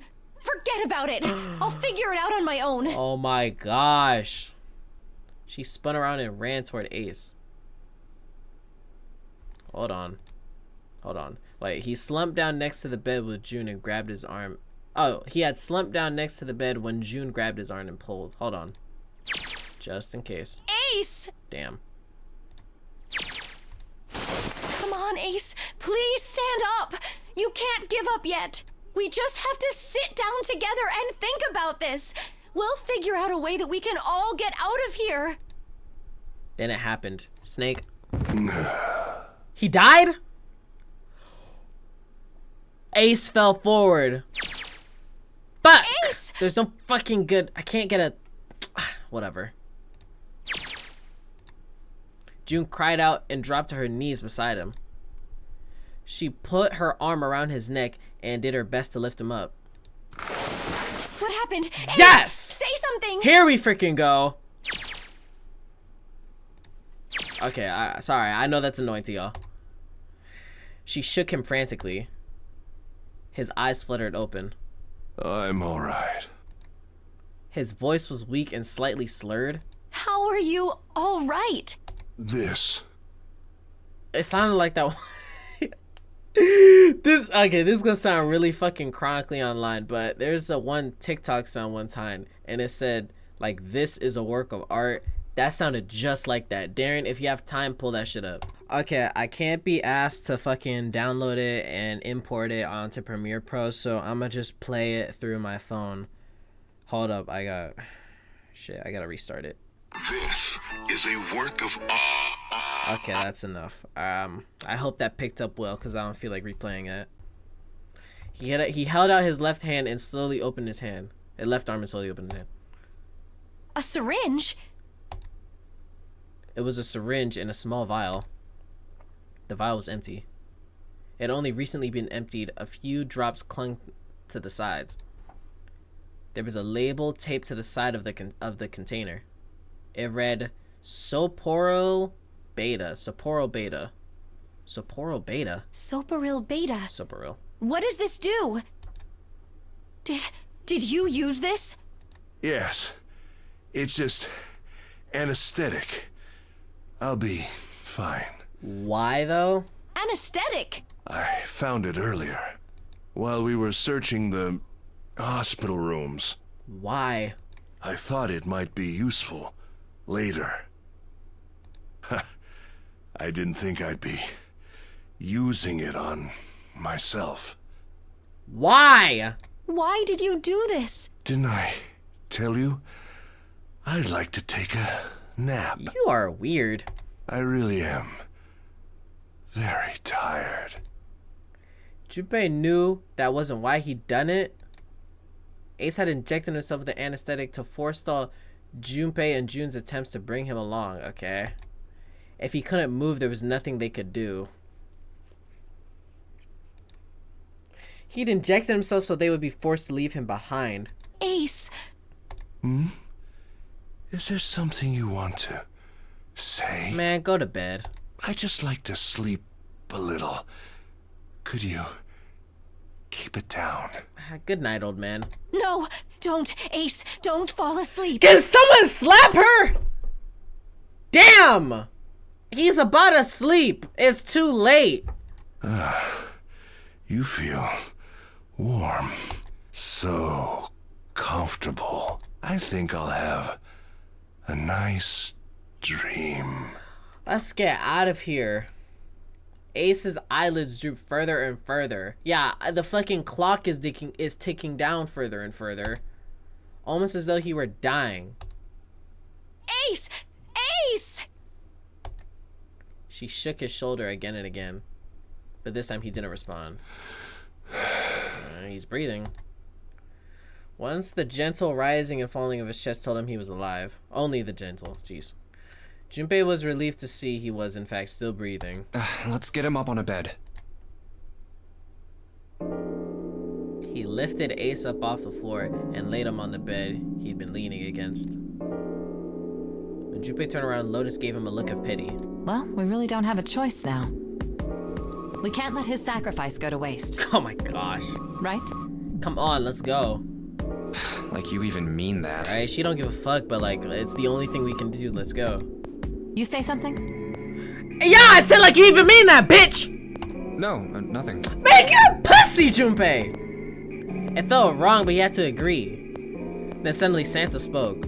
Yeah, but we're not done choosing yet, are we? Huh? What do you mean? 3, 3, and 1. Well, we haven't decided who's going in what door. Oh, yes. Yes, that's true. Enough of this screwing around. Let's decide. Alright. You first, Lotus. Which door do you want? I want door number 8. Well, first you have to... whatever. It's the same number as my bracelet number. Got it. You're 8. You're next 7. Which one do you want?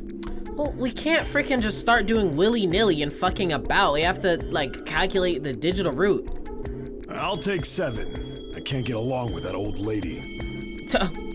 What? What did you just say? Her face distorted by rage, Lotus took a step towards 7. He threw up his hands and made a face like a child caught with his hand in a cookie jar. Who, me? I didn't say nothing. Oh, you're gonna get it next time. She shot him a glare that would have melted steel, then turned and stalked off. All right, who's next? Santa's gaze moved across 3 people left. Finally, they stopped on Junpei. Junpei, which door do you want? Why? At last, Junpei's mind was already made up. What? Nigga, you say your mind was made up. Fuck. I don't know. Is there a logical choice in this? Lotus is the type, she gonna betray me at like the first thought, bro. I can't go through 3 though, because they said the plan was 3, 3, and 1, and Ace is left behind, so we go 2 groups of 3, so I have to choose between 7 and 8. No? Because they're already going to 7 and 8, and we can't have fucking 3 groups. Can we? Is that no, because it's 3, 3, and 1. Because you can't go through the gates with anything less than 3 or more than 5. So why would we do this? That's stupid. I can't hit door 3, so I have to choose between door 7 and door 8. I don't know what to choose from. I mean, I've already like been with Lotus before, so should I switch it up? Or is that stupid?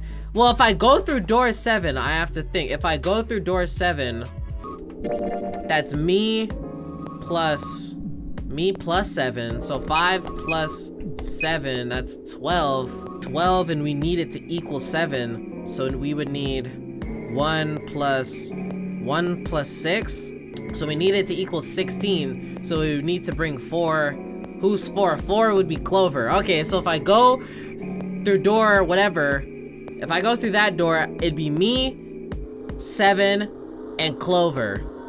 That's kind of trash. Whereas if I went through door 8, it would have to be 1 plus 7. And that'd be me plus Clover. So that'd be 5 plus 8 is 13 plus 4, 1 plus 7. So I'd be with Clover either way. Man, that shit's trash. Whatever team I choose, I can't be on one with June. I do not want fucking June to be on a team with Clover. I don't not want June to be on a team with Lotus anymore. She's fucking tweaking, and they like hate each other. And I can't be on a team with June. That's what I'm getting at. No matter what I do, it's impossible for me to be on a team with June because I can't choose door number 3 because we have to have 2 groups of 3. So door number 3 is already out the way. So I have to choose between door 7 with 7 and door 8 with Lotus. And either one of those, I'd have to have Clover with me, and that'd be the group of 3. And I can't have June with me on either team, so I'd have to either, if I go to 7, June goes to 8, and if I go to 8, June goes to 7.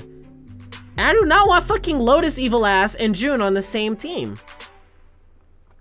I have to take the sacrifice and choose door number 8. I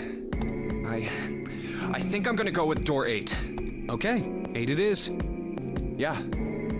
All right then, that means June's gotta go through 7. What? Why? Yes, because you don't fit, baby girl. I just said that. What? What you mean, what? What are you confused about? Santa grimaced and muttered angrily to himself, finally began to explain. If the 6 of us are gonna keep going without leaving anyone behind, there are only 3 ways we can do it. Plan A. Have 3, 5, and 8 go through 7, and 4, 6, and 7 go through 8. Yeah. Yeah, I said, wait. 4. Oh, that's plan A, sorry. 3, 5, 8. 3 is Santa. I forgot Santa was even a factor. Santa, me, go through, okay. Plan B. 4, 5, and 7 go through 7, and 3, 6, and 8 go through 8. Plan C. Or 3, 6, and 7 go through 7, and 4, 5, and 8 get 8. Yeah, but I was treating it like as if since what's it called? Since 7 and Lotus said that they want those numbers, I was treating them as if they were set factors. There are no other combinations. These niggas fake smart, bruh. In other words, 3 and 4 and 7 and 8 like, can never go through the same doors. They be like geniuses who are able to put these calculations together, and then on the other hand, they be acting so stupid. You get it now? As Santa finished, June looked over at Junpei, tears welling up in the corners of her eyes. Oh no. Man, I already knew this. You're saying we aren't gonna see each other again for a long time. I knew this already. Junpei felt as June did. He wanted to be at her side through whatever trials they were preparing to face. But he knew if they were to survive, he had to swallow his feelings. In order for 6 of them to move forward, he and June had to be separated. He looked at June. He was scared to lose her, but he swallowed, steeled his resolve, and did his best to smile. Hey, come on. You're making it sound like we're never gonna see each other again. We gotta split up, but only for a while. Only for a while? You mean only for a little while? This is just like when we went into the 4 and 5 doors, remember? Mm-hmm. We got split up then too, but we all met back up. I'll bet 7 and 8 are just like that. Jeez. You mean they're connected somewhere? Maybe, shit. Yeah, probably. Probably. She didn't sound very hopeful. It was 7 that had interjected. I'm sure they're gonna connect somewhere. Yeah, come on, and you going with this big ass nigga. Why? What makes you think so? Wait, that works, right? 6 plus 7, 13 plus Santa is 3. Yeah, that works. If they don't, then neither team can get through door 9. In other words, the game would end right here. Zero's been on top of his shit so far. I don't think he'd blow it now. I'm damn sure that son of a bitch wants to have his fun as long as possible. He's not gonna end this game until we get through the 9 door. June said nothing. Tears were gone, but her eyes were still sad as they looked at Junpei. He met them, and with what reassurance he could manage, laid his hand gently on her shoulder. Everything's gonna be fine. We're gonna see each other again. I promise. Jeez, just don't end up dead. June bit her lip and gave him an almost imperceptible nod. Yes. Promise? Promise. Her voice was barely above a whisper. Santa's voice shattered the moment. You guys are done, right? Relax, nigga. He stretched and continued. Anyway, that's pretty much it. Clover and I will both go into separate groups. Yeah, I knew that. I figure I'll take 7 and Clover can take 8. Nigga, that's the only way it would work. Any problems with that, Clover?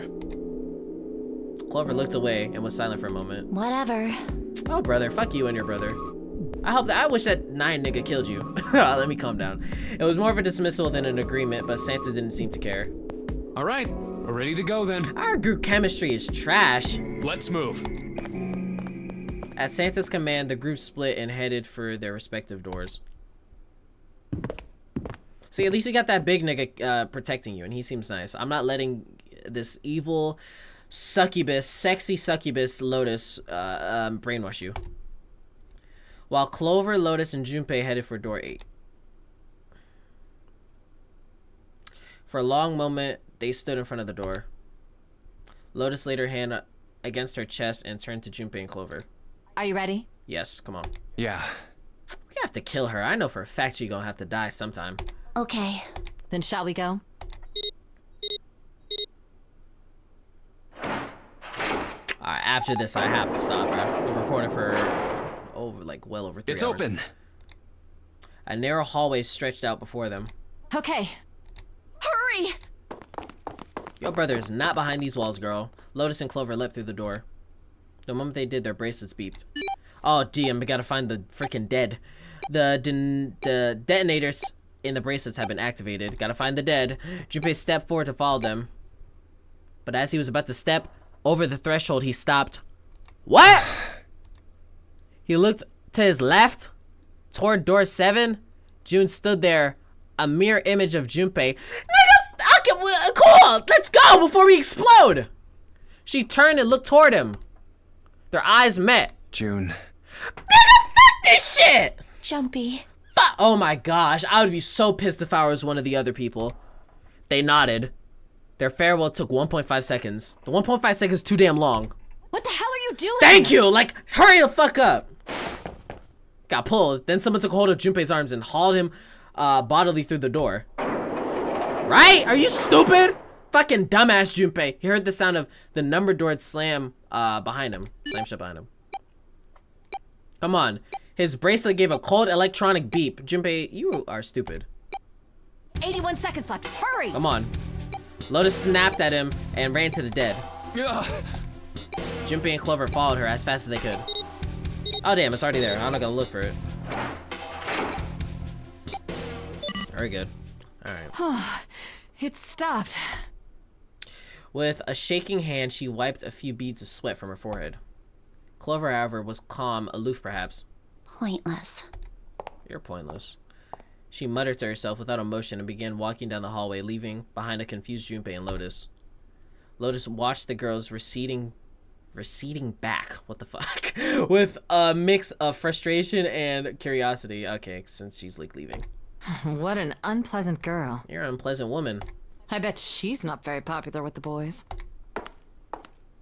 Her sarcasm seemed a little more biting than was perhaps necessary, but she sighed and started after the younger girl. Maybe pairing these two together was a mistake. Man, I'm not having June be with this demon. Too late now. I better catch up to them. After taking a moment to catch his breath, Junpei followed. Oh, it's a dead end. The hallway made a number of turns before at last coming to an end. There's a door on the left, though. For a few minutes, they stood in front of the door examining it. Above the door was a plate with the word laboratory engraved on it. A laboratory? Huh. Oh, that doesn't sound very pleasant. I don't like the look of this place. Me either. But there aren't any other doors. It's not like we have a lot of choices. Junpei. What's up? Huh?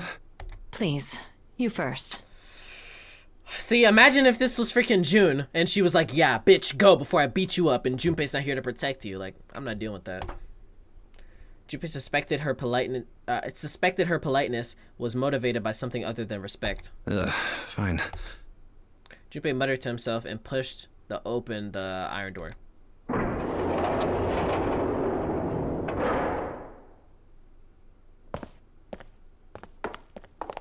His first steps inside were tentative and careful, but as he examined the room, it became clear that there was no imminent danger. Lotus followed him in, and Clover brought up the rear. Here we go. The room they found themselves in was divided into two separate areas by a curved wall. A thick glass window built into that wall made it possible to see into the other side of the division. You know, I think the window looks into another room. Maybe it's for monitoring something. Fucking experiments and shit. Junpei walked to the window and looked through. What the hell? He wasn't sure what else to say. What the fuck is that? Some robot shit. In the center of the room, shaped like a quarter circle, a mannequin lay on what looks like a medical exam table. It looks so creepy. Junpei jumped a little. He hadn't noticed Lotus came up next to him. It's kind of like that doll is waiting for surgery. This is a laboratory, right? I'd say it's more like it's waiting to be experimented on. Ooh, It's creepy either way. You don't think that thing's gonna suddenly sit up or something, do you? I don't know, girl. I hope it gets your ass first, though. Well, I don't know. I mean, look at all those cables sticking out of it. If we press the wrong button, I don't know. Stop it. Just thinking about it is terrifying. She was gripping her arms, knuckles on her hands white. Wait, where's Clover? Oh my gosh. She was still standing near the entrance of the room. She's fucking depressed. Her face had the appearance of calm, but it was drawn and somehow sad. What is she? There was something almost pitiful about her. Yeah, she's missing her brother. Junpei walked over to her, and she as kindly as he could, spoke. Are you okay? Bro, the last time we tried that, she was like, "Get away from me!" Clover looked away. What are you talking about? What? I'm just worried about you. You've been real quiet. What? I can't be quiet if I want to? I'm gonna clock her in her shit. Well, I mean, of course you can. I just... Okay then. If I can be quiet if I want, just leave me alone, okay? No problem. Let's see. What's our digital? 5 + 8, 13. Let's hope there's a door with the digital root of 4 in it so I can leave your ass. Come on, you know I can't do that. We gotta work together. Clover bit her lip and was silent for a moment. Junpei, you just don't get it!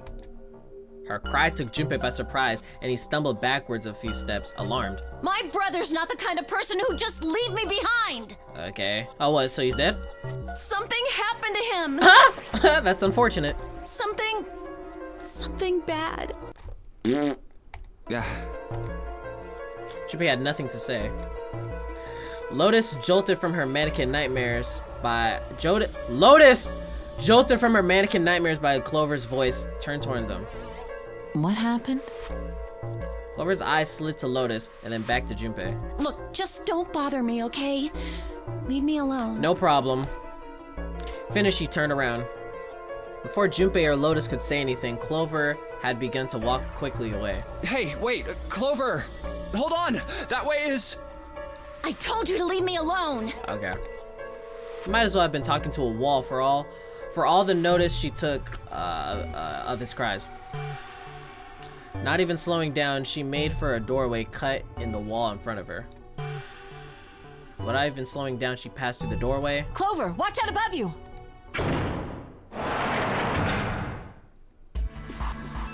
and without warning, an iron gate fell from the ceiling like porticus, sealing Clover in. Okay, I thought it like crushed her. What the heck? What's going on here? Clover grabbed hold of the iron bars and shook them as hard as she could. Hang on. I'll get it open. Like, fuck you, Will. Oh, for crying out. You'll never do it on your own. Junpei grabbed the bars and pulled. In a moment, Lotus joined him. The three of them pulled as hard as they could, but... Okay, I don't need a bus. Damn it! It's not moving. Wait! Are you gonna give up? Just like that? Watch out, we gonna look for shit around here, dumbass girl. Maybe if you're a dumbass, did it start fucking moving? No, I'm not giving up. This has got to be another one of Zero's puzzles. If it is, then there's gotta be a way to open it. Let's go. Junpei nodded. Just what I was thinking. Now all we gotta do is find it. Lotus and I can look around out here. Clover, you're gonna have to see if you can find anything in there. Oh, yes, I'm on it. Oh, now she fucking all happy and shit. Okay. Find a way out. Seek a way out. Same shit. Alright, we're in here next to the mannequin. Bet. Alright, y'all. Let's just save that real quick. Save on there. Good. Return to the title screen. Thank you guys so much for watching. Hey man, that was a long ass second episode. For me, I've been recording for almost 4 hours. I'm not sure how long it's gonna be when I finish chopping this up. I'm sorry, post Darian, editing Darian. That's gonna suck to do, but hey man, previous Darian decided to make that decision. Next time we go on this game, we are going to hopefully get through whatever door we decided to go through with my girl Lotus and Clover, and yeah, I'm enjoying the game so far, so I hope you guys are too, and I will see you guys later. Little more. Dun dun dun. Ah, dun dun dun dun dun dun dun dun dun dun dun dun dun dun dun dun dun dun. This song is copyrighted. Yeah, it's copyrighted. Yeah, it's copyrighted. Now it should slowly start fading to black.